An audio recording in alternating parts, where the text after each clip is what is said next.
ഈ ഖുർആൻ പഠിക്കേണ്ടതല്ലേ? ഇത് ഗവേഷണം ചെയ്യേണ്ടതല്ലേ? ഇതിന്റെ പരമപ്രധാനമായ പ്രഖ്യാപനങ്ങളിലൂടെ നമ്മുടെ മനസ്സ് ഊളിയിടേണ്ടതല്ലേ? അല്ലാഹുവേ, നിന്നെ ഞങ്ങൾ സ്തുതിക്കുന്നത് എന്തിനെന്നറിയോ? ബിയദിഹിൽ മുൽക്കു, എല്ലാ അധികാരവും നിന്റെ കയ്യിലാണ് തമ്പുരാനെ. എല്ലാത്തിന്റെയും കടിഞ്ഞാണ് നിന്റെ കയ്യിലാണ് അല്ലാഹുവേ. ഈ സൂര്യനെ പടച്ച തമ്പുരാനെ, ചന്ദ്രന് നിലാവ് കൊടുത്ത അല്ലാഹുവേ, അല്ലാഹുവേ, അല്ലാഹുവേ, കിഴക്ക് നിന്ന് സൂര്യനെ ഉദിപ്പിച്ചത് നീയാണ്, പടിഞ്ഞാറതിനെ അസ്തമിപ്പിച്ചത് നീയാണ് തമ്പുരാനെ. അല്ലാഹുവേ, നീയാണ് കടലിന് തിരമാലയെ കൊടുത്തത്, നീയാണ് കുരുവിയെ കൂടുകെട്ടാൻ പഠിപ്പിച്ചത്, നീയാണ് കുയിലിന് മധുരനാദം നൽകിയത്, നീയാണ് ഈ ഭൂമിയെ പടച്ചത്, നീയാണ് ആകാശത്തെ വിരിപ്പ് പോലെ വിരിച്ചിട്ടത്, നീയാണ് പർവ്വതങ്ങളെ നാട്ടി നിർത്തിയത്, നീയാണ് കടലിന്റെ ഉള്ളിലൂടെ മീനിന് ഊളയിടാൻ പഠിപ്പിച്ചു കൊടുത്തത്. ജനിച്ച ഉടനെ പശുക്കുട്ടിയോട് നിന്റെ മാതാവിന്റെ അകിടിന്റെ ഉള്ളിൽ നിനക്ക് പാലുണ്ടെന്ന് ബോധം കൊടുത്ത അല്ലാഹുവേ, എങ്ങനെയാണ് പ്രസവിച്ച ഉടനെ ആട്ടിൻകുട്ടി അതിന്റെ തള്ളയുടെ ആടികരിന്റെ അടുക്കലേക്ക് ഓടിച്ചെന്നത്? ആരാണ് വഴി പറഞ്ഞു കൊടുത്തത്? ഗൂഗിൾ മാപ്പ് കൊടുത്തതല്ലോ. ആരാണ് ഇതിന് ബോധനം കൊടുത്തത്? ജനിച്ച ഉടനെ തള്ള പശുവിന്റെ അകടിലേക്ക് കൊച്ചു പശുക്കുട്ടിയെ പറഞ്ഞു വിട്ട തമ്പുരാനെ, നീയാണ് അല്ലാഹുവേ എല്ലാം സൃഷ്ടിച്ചത്, കാറ്റു വീശിച്ചത് നീയാണ് തമ്പുരാനെ. ഉപ്പാന്റെ മുതുകിന്റെ അടിയിൽ നിന്ന് മാതാവിന്റെ ഗർഭാശയത്തിലേക്ക് കൊണ്ടുപോയി എനിക്ക് സിട്ടിപ്പ് തന്ന അല്ലാഹുവേ, എന്നെ സിട്ടിച്ച തമ്പുരാനെ. അല്ലാഹുവേ, നിനക്ക് തുല്യനില്ല.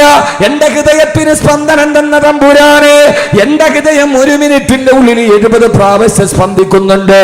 ആ കണക്ക് പ്രകാരം ഒരു ദിവസം 1,00,000 പ്രാവശ്യം എന്റെ ഹൃദയം സ്പന്ദിച്ചു കൊണ്ടിരിക്കുന്നുണ്ട്. 60 വയസ്സ് വരെ ജീവിച്ചിരിക്കുന്ന ഒരു മനുഷ്യന്റെ ഹൃദയം, ആ ഹൃദയം എങ്ങനെ സ്പന്ദിക്കുമ്പോ അവന്റെ ശരീരത്തിന്റെ രക്തക്കുഴലുകളിലൂടെ രക്തം പ്രവഹിക്കുന്നുണ്ട്.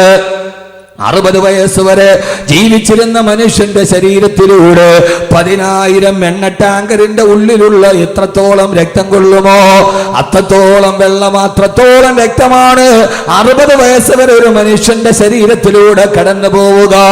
അല്ലാഹുവേ, അല്ലാഹുവേ, ഉമ്മാന്റെ ഗർഭാശയത്തിൽ കിടന്നപ്പോ 4-ാം മാസത്തിൽ എന്റെ ഹൃദയം സ്പന്ദിക്കാൻ തുടങ്ങിയാണ്. 40 വർഷം കഴിഞ്ഞു, ഇതേവരെ ഒരു മിനിറ്റിൽ കൃത്യമായി 70 പ്രാവശ്യം, ഒരു ദിവസം 1,00,000 പ്രാവശ്യം. അല്ലാഹുവേ, എന്റെ മാത്രമല്ല അബ്ദുൽ ലത്തീഫ് സാഹിബിന്റെ, അബൂബക്കർ സാഹിബിന്റെ, ഈ ഇരിക്കുന്ന നിങ്ങളുടെ ഇതേ സമയത്തിരിക്കുമ്പോഴും ഇപ്പോഴും നമ്മുടെ ഹൃദയം സ്പന്ദിച്ചു കൊണ്ടിരിക്കുന്നുണ്ട്. 600 കോടിയോളം വരുന്ന ജനങ്ങളുടെ ഹൃദയം ഇത്ര കൃത്യമായ കണക്കോടുകൂടി സ്പന്ദിക്കുന്നവനെ തമ്പുരാനെ. അല്ലാഹുവേ, അല്ലാഹുവേ, ബിയദിഹിൽ മുൽക്കു, നിന്റെ കയ്യിലാണ് അധികാരമിരിക്കുന്നത് അല്ലാഹുവേ. അതുകൊണ്ടാണ് നിന്നെ ഞങ്ങൾ സ്തുതിക്കുന്നത് തമ്പുരാനെ. അല്ലാഹുവേ, നീ ഇല്ലാതെ ഭൂമിയില്ല, നീ ഇല്ലാതെ ആകാശമില്ല, നീ ഇല്ലെങ്കിൽ ഈ പ്രപഞ്ച ലോകത്തിന് നിലനിൽപ്പില്ല തമ്പുരാനെ. ബിയദിഹിൽ മുൽക്കു, നിന്റെ കയ്യിലാണ് അധികാരമുള്ളത്, അധികാരം നിന്റെ കയ്യിലാണ് റബ്ബേ. തൂത്തിൽ മുൽക മൻ തശാഉ വ തൻസിഉൽ മുൽക മിമ്മൻ തശാ, നീ ഉദ്ദേശിക്കുന്ന കയ്യേറിലാണ് അധികാരം കൊടുക്കുക. നീ നിനക്കുന്ന സമയത്ത് അത് തിരിച്ചെടുക്കാൻ നിനക്ക് കഴിവുണ്ടല്ലാഹുവേ. ഇന്ത്യ രാജ്യത്തിന്റെ അധികാരം ഒരാളുടെ കയ്യിൽ. എന്തിനാണ് മോനെ നിരാശപ്പെടുന്നത്? ഇരുകാലിയുടെ പേരിൽ 2 കാലിയായ പെഹ്ലൂഖാനെ തല്ലിക്കൊണ്ട, പെഹ്ലൂഖാൻ എന്ന് പറയുന്ന നിരപരാധിയുടെ നിലവിളി കേട്ട മണ്ണിനാണ് കഴിഞ്ഞ ആഴ്ചത്തെ രാജസ്ഥാൻ ഉപതെരഞ്ഞെടുപ്പിൽ ഫാസിസത്തിന് കാലിടറിപ്പോയത്. അവിടെയാണ് ജനാധിപത്യ ചേരികൾ വിജയിച്ചത്. 4 കാലിയുടെ പേരിൽ 2 കാലിയെ തല്ലിക്കൊന്ന പെഹ്ലൂഖാന്റെ നിലവിളി കേട്ട് കരഞ്ഞു പോയ മണ്ണിനാണ് ഫാസിസത്തിന്റെ ശവക്കുഴി തോണ്ടിയത്. ഈ അധികാരം അവൻ ഇച്ഛിക്കുന്ന കയ്യിലാണ് വെച്ചു കൊടുക്കുക.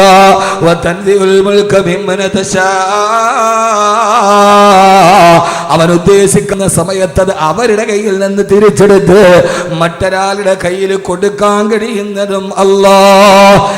കണ്ടെന്നിരിക്കും ജനത്തിനെ കണ്ടില്ലെന്ന് നടിക്കുന്നതും ഭവാൻ. 2-4 ദിനം കൊണ്ടൊരുവനെ തണ്ടിലേക്ക് നടത്തുന്നതും ഭവാൻ. മാളികാമുകളേറിയ മന്നന്റെ തോളിൽ മാറാപ്പ് കേറ്റുന്നതും ഭവാൻ. ഇന്നത്തെ ദരിദ്രൻ നാളത്തെ ലക്ഷാധിപതി, ഇന്നത്തെ കോടിപതി നാളത്തെ പരമദരിദ്രന്, എല്ലാം ആരുടെ കയ്യിലെന്നറിയോ? ബിയദിഹിൽ മുൽക്കു, ഇതെല്ലാം നിന്റെ കയ്യിലാണ് തമ്പുരാന്. നീയാണ് സൂര്യനെ ചലിപ്പിച്ചത്, നീയാണ് ചന്ദ്രനെ ഉദിപ്പിച്ചത്. 156 വർഷത്തിനൊരിക്കൽ, 1.5 നൂറ്റാണ്ടിന്റെ ഇടയിൽ സൂര്യനെയും ചന്ദ്രനെയും ഭൂമിയെയും ഒരേ നേർരേഖയിൽ കൊണ്ടുവന്നത് നീയാണ് അല്ലാ.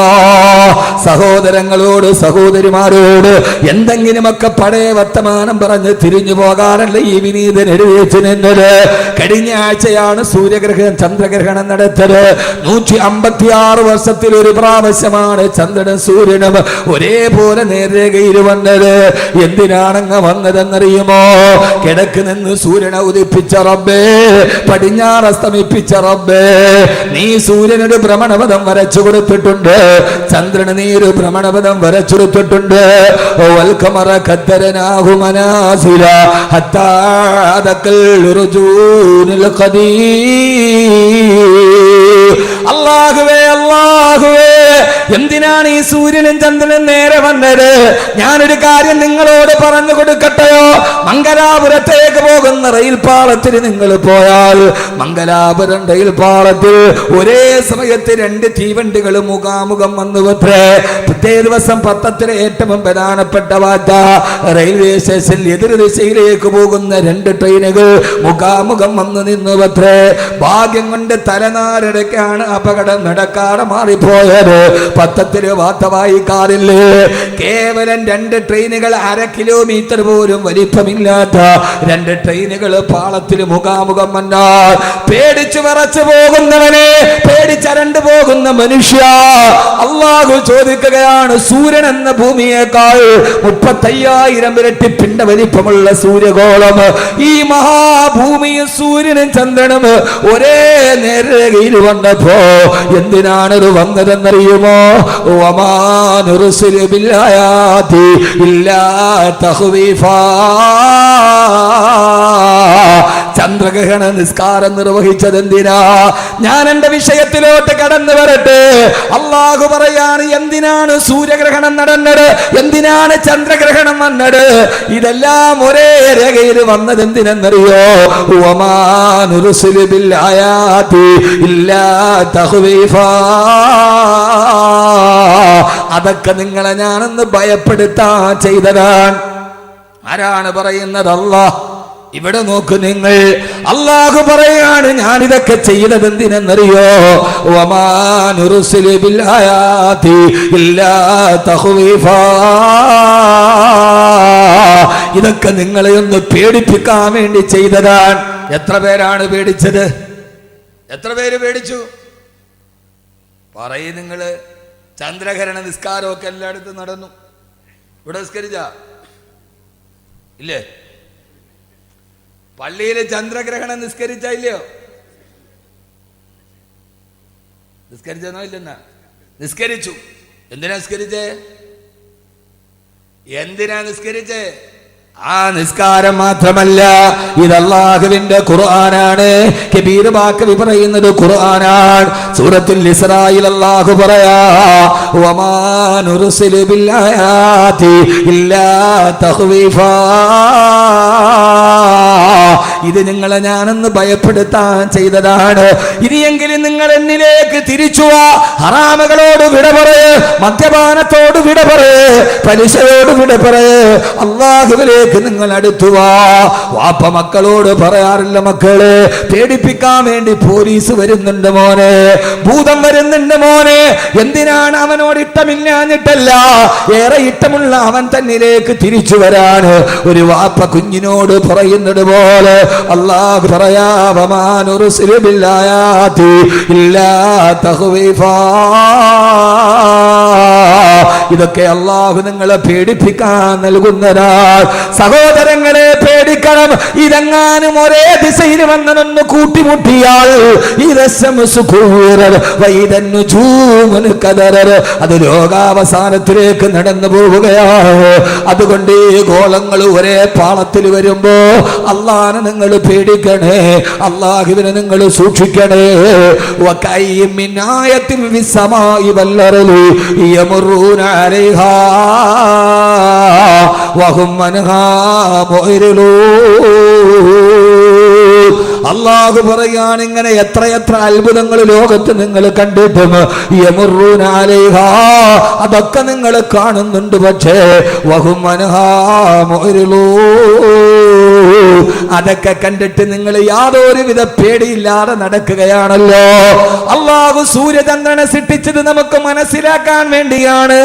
ഒരർത്ഥം കൂടി ഞാൻ മാറി പറഞ്ഞാൽ, ഒന്ന് നിങ്ങൾ നല്ല വല്ലാതെ ഒന്ന് ശ്രദ്ധിക്കുമോ? അല്ലാഹു തൗഫീഖ് നൽകി അനുഗ്രഹിക്കുമാറാകട്ടെ. അല്ലാഹു പേടിപ്പിക്കാൻ.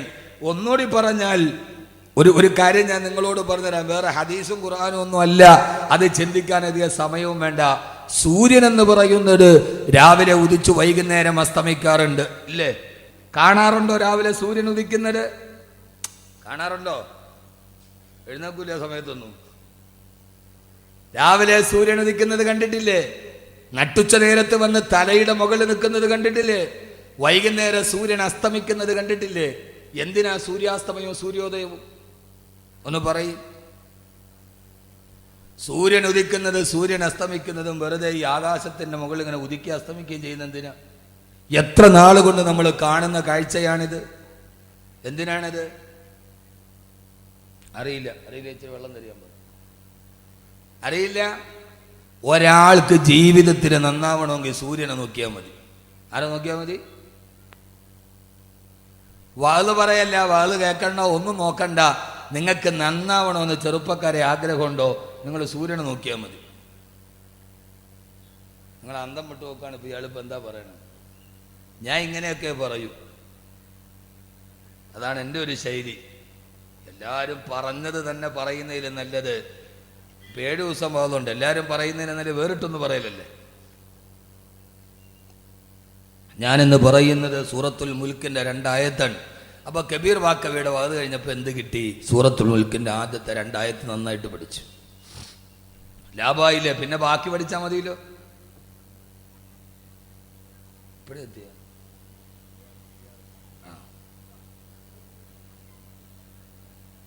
അള്ളാഹുവിന്റെ ഖുർആൻ പറയുകയാണ്, അള്ളാഹു സൂര്യനെ നൽകിയതെന്തിനാണ്? അള്ളാഹു ചന്ദ്രനെ നൽകിയതെന്തിനാണ്? സഹോദരങ്ങളെ, സഹോദരിമാരെ, ഇന്ന ഫീ ദാലിക ലആയാതിൻ ലിഉലിൽ അൽബാബ്, ഇതിൽ ചിന്തിക്കുന്നവർക്ക് ദിട്ടാന്തമുണ്ട്. എന്തിനാണ് അല്ലാഹു സൂര്യനെ നൽകിയതെന്നറിയോ? രാവിലെ സൂര്യോദയം നടക്കുമ്പോൾ അത് നമ്മുടെ സൂര്യോദയത്തിന് നമ്മുടെ ജീവിതവുമായി ബന്ധമുണ്ട്. രാവിലെ സൂര്യൻ ഉദിക്കുകയാണ്. കിഴക്കിന്റെ ചക്രവാളത്തിൽ ഇരുട്ടിനെ കീറി മുറിച്ചുകൊണ്ട് ഇരുട്ടിൽ നിന്ന് സൂര്യൻ മെല്ലെ മെല്ലെ ഉയർന്നു വരികയാ. പൊന്നുമോനെ, അത് നിന്റെ ജനനമാണ്. ഇരുട്ടിന്റെ ഉള്ളിൽ നിന്ന് മെല്ലെ മെല്ലെ സൂര്യൻ വെളിയിലേക്ക് വരുമ്പോ ഉമ്മാന്റെ ഗർഭാശയം എന്ന ഇരുട്ടിൽ നിന്ന് മെല്ലെ ഭൂമിയുടെ വെളിച്ചത്തിലേക്ക് നീ കടന്നു വരികയാണ്. സൂര്യോദയം നിന്റെ ജനനമാണ്, നിന്റെ പ്രസവമാണ്. പിന്നെ ആ സൂര്യൻ മെല്ലെ മെല്ലെ മുകളിലേക്ക് ഉയരുന്നു. അത് വെറുതെ മെല്ലെ പടിഞ്ഞാറോട്ട് സഞ്ചരിക്കുകയാണ്. വെറുതെ സൂര്യൻ ഇങ്ങനെ വെളിച്ചം കൂടി കൂടി വരുന്നു. അതുപോലെ നിന്റെ ബാല്യവും നിന്റെ കൗമാരവുമാണ്. മെല്ലെ മെല്ലെ വെളിച്ചം കൂടി കൂടി, കാലിന് ബലം കൂടി, കയ്യിന് ബലം കൂടി, മുഖത്ത് മീശസ്ഥാനം പിടിച്ച് മെല്ലെ മെല്ലെ നിന്റെ ബാല്യവും കൗമാരവുമാണ്. അവസാനം സഞ്ചരിച്ച് സൂര്യനിതാ നടുത്തലയുടെ നെടും തലയുടെ മുകളിൽ നട്ടുച്ച നേരത്ത് കത്തിച്ചൊലിച്ചു നിൽക്കുകയാണ്. ആർക്കും അടുക്കാൻ പോലും കഴിയാത്ത സൂര്യന്റെ ചൂടോട് സൂര്യൻ ഇങ്ങനെ കത്തിച്ചൊലിച്ച് നിൽക്കുകയാണ്. പൊന്നുമോനെ, അത് നിന്റെ യൗവനമാണ്. ആർക്കും അടുക്കാൻ കഴിയാതെ കത്തിച്ചൊലിച്ച് തിളച്ചു നിൽക്കുന്ന നിന്റെ യൗവനം. തട്ടുച്ച നേരത്ത് സൂര്യൻ കുതിച്ചു നിൽക്കുന്നത് അത് നിന്റെ യൗവനത്തെ ഓർമ്മപ്പെടുത്തുകയാണ്.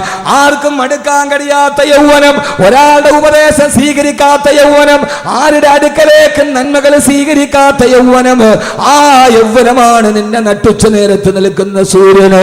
ഈ ചെറുപ്പക്കാരാ, ആ യൗവനം കഴിഞ്ഞാൽ പിന്നെ സൂര്യൻ അങ്ങോട്ട് പടിഞ്ഞാറോട്ട് സഞ്ചരിക്കലായി. മെല്ലെ മെല്ലെ സൂര്യന്റെ പ്രകാശത്തിന് കുറവ് വരികയാണ്. സൂര്യൻ മെല്ലെ ക്ഷയിക്കുകയാണ്. അത് നിന്റെ മധ്യവാർദ്ധക്യത്തിലേക്കുള്ള യാത്രയാണ്. നിന്റെ തലമുടി നരക്കുന്നു, നിന്റെ കൈകാലുകൾക്ക് ശക്തി കുറയുന്നു, നിന്റെ കൈകാലുകൾ ബലഹീനമാകുന്നു. അത് നിന്റെ മധ്യവാർദ്ധക്യത്തിലേക്കുള്ള യാത്രയാണ്. ബഹുമാനപ്പെട്ട പാണക്കാട് സയ്യിദ് ബഷീർ അലി ശിഹാബ് തങ്ങൾ മഹനീയമായ വ്യക്തിത്വത്തിലേക്ക് മഹാനവറുകളുടെ ആത്മീയ സാന്നിധ്യം നടന്നു വരികയാണ്. സഹോദരങ്ങളെ, സഹോദരിമാരെ, കത്തിച്ചൊലിച്ചു നിൽക്കുന്ന ഈ സൂര്യൻ അത് നിന്റെ യൗവനത്തെയാണ് പ്രസരിപ്പിക്കുന്നത്. ആ സൂര്യൻ മെല്ലെ മെല്ലെ പടിഞ്ഞാറോട്ട് സഞ്ചരിച്ചു. സൂര്യന്റെ പ്രകാശം കുറഞ്ഞു കുറഞ്ഞു വരുന്നു. നിന്റെ തലമുടി നരക്കാൻ തുടങ്ങുന്നു, നിന്റെ കാല് തളരാൻ തുടങ്ങുന്നു, നിന്റെ ശരീരത്തിന്റെ ശക്തി ക്ഷയിക്കുന്നു. നീ വാർദ്ധക്യത്തിലേക്ക് നടന്നു പോകുന്നു. അവസാനം നിന്നെ മധ്യവാക്യത്തിലെത്തുമ്പോ വൈകുന്നേരമാകുമ്പോ സൂര്യന്റെ പ്രഭ അസ്മിക്കാൻ പോവുകയാണ്. നിന്റെ 50 വയസ്സ് കഴിഞ്ഞു. അവസാനം പടിഞ്ഞാറൻ ചക്രവാളത്തിലേക്ക് സൂര്യൻ ഇങ്ങനെ മെല്ലെ മെല്ലെ താടുമ്പോ നിന്റെ സക്കറാത്തിന്റെ വേദനയിൽ നീ പെടയുകയാണ്. നോക്കി നോക്കി നിൽക്കവേ ആ സൂര്യഗോളം അറബിക്കടലിന്റെ തിരമാലകളുടെ ഉള്ളിലെ കൂളിയിട്ട് പോയി. ഇനി സൂര്യനെ കാണുന്നില്ലല്ലോ. നീയുമതാ മണ്ണിന്റെ അടിയിലേക്ക് നടന്നുപോയി. നിന്നെ മേലാരോ മണ്ണിട്ടു മൂടി. ഇനി നിന്നെ കാണാൻ കഴിയുന്നില്ലല്ലോ. സൂര്യാസ്തമനം നിന്റെ മരണമാണ്, സൂര്യോദയം നിന്റെ ജനനമാണ്. മധ്യാഹ്ന നേരത്ത് കത്തിച്ചൊലിക്കുന്ന സൂര്യൻ നിന്റെ യൗവനമാണ്. ഇങ്ങനെ ജനനത്തിൽ തുടങ്ങി മരണത്തിലേക്ക് നടന്നു പോകുന്ന ഏറ്റവും ചെറിയ ഒരു ജീവിതമാണ് അല്ലാഹു നൽകിയത്.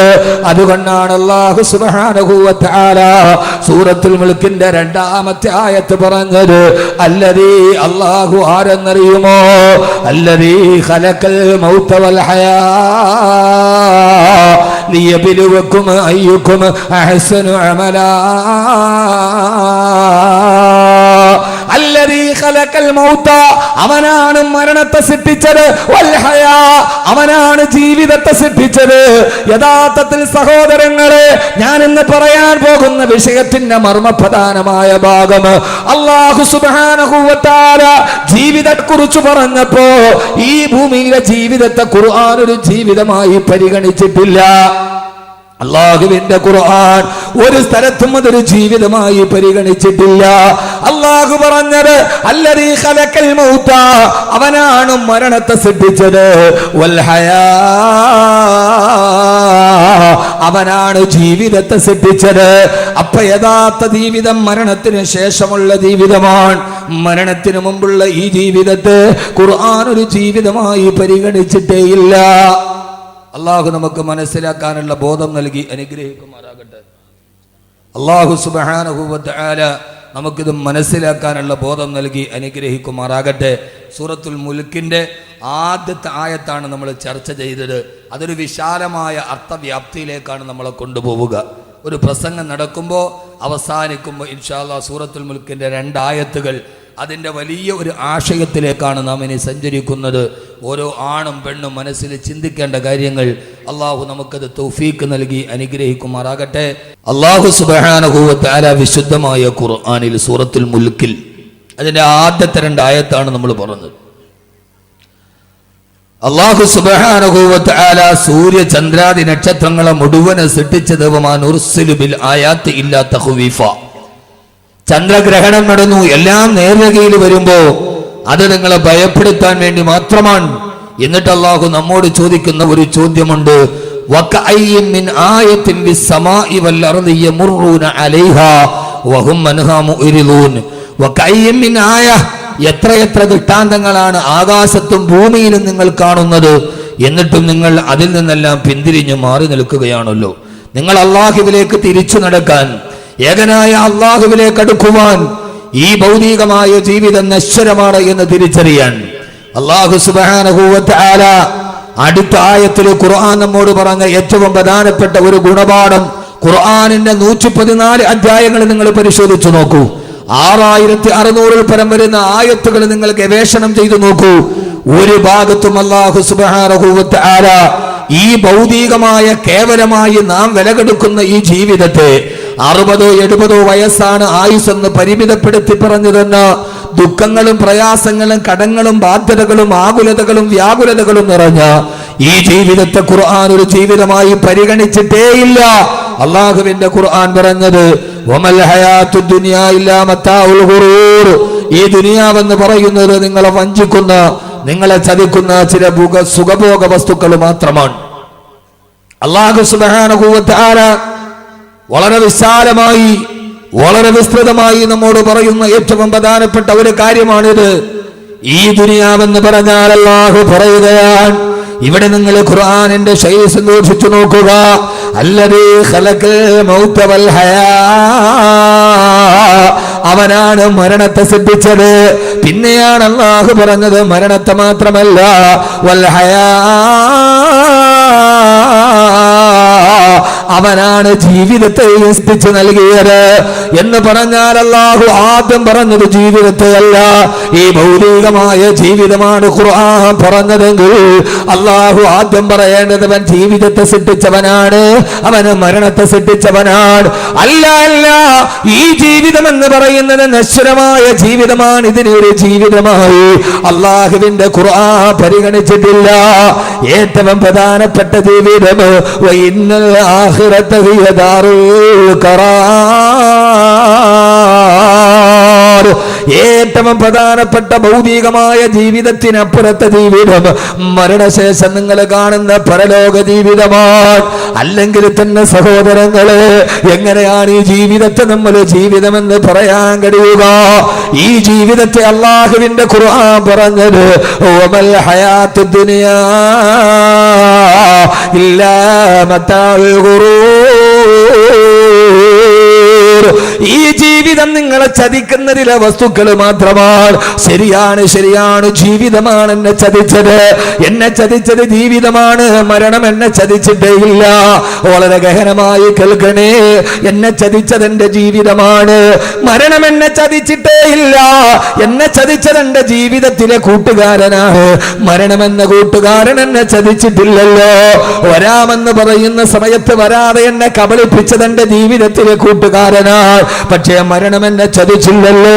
വരാമെന്ന് പറഞ്ഞ സമയത്ത് തന്നെ മരണം വന്നല്ലോ, കാത്തിരുമ്പോ തന്നെ മരണം വന്നല്ലോ. ഒരു നിമിഷം പോലും മരണം പിന്തിയില്ലല്ലോ. ലാ യസ്തഖിറൂന സഅതൻ വലാ യസ്തഖദിമൂൻ, ഒരു നിമിഷം പോലും പിന്തിയിട്ടുമില്ല, ഒരു നിമിഷം പോലും മുന്തിയിട്ടില്ല. മരണം നമ്മെ ചതിക്കില്ല സഹോദരങ്ങളെ, സഹോദരിമാരെ. നമ്മെ ചതിക്കുന്നത് ജീവിതമാണ് എന്നെ ചതിച്ചത്, ഭാര്യയാണ് എന്നെ ചതിച്ചത്, ഭർത്താവാണ് എന്നെ ചതിച്ചത്. ജീവിതത്തിൽ പ്രിയങ്കരിയായി ഞാൻ പാതിയായി, ജീവന്റെ പാതിയായി കൊണ്ടു നടന്ന ഭാര്യയാണ് എന്നെ ചതിച്ചത്. ഞാൻ വിശ്വസിച്ചു നടന്ന ഭർത്താവാണ് എന്നെ ചതിച്ചത്.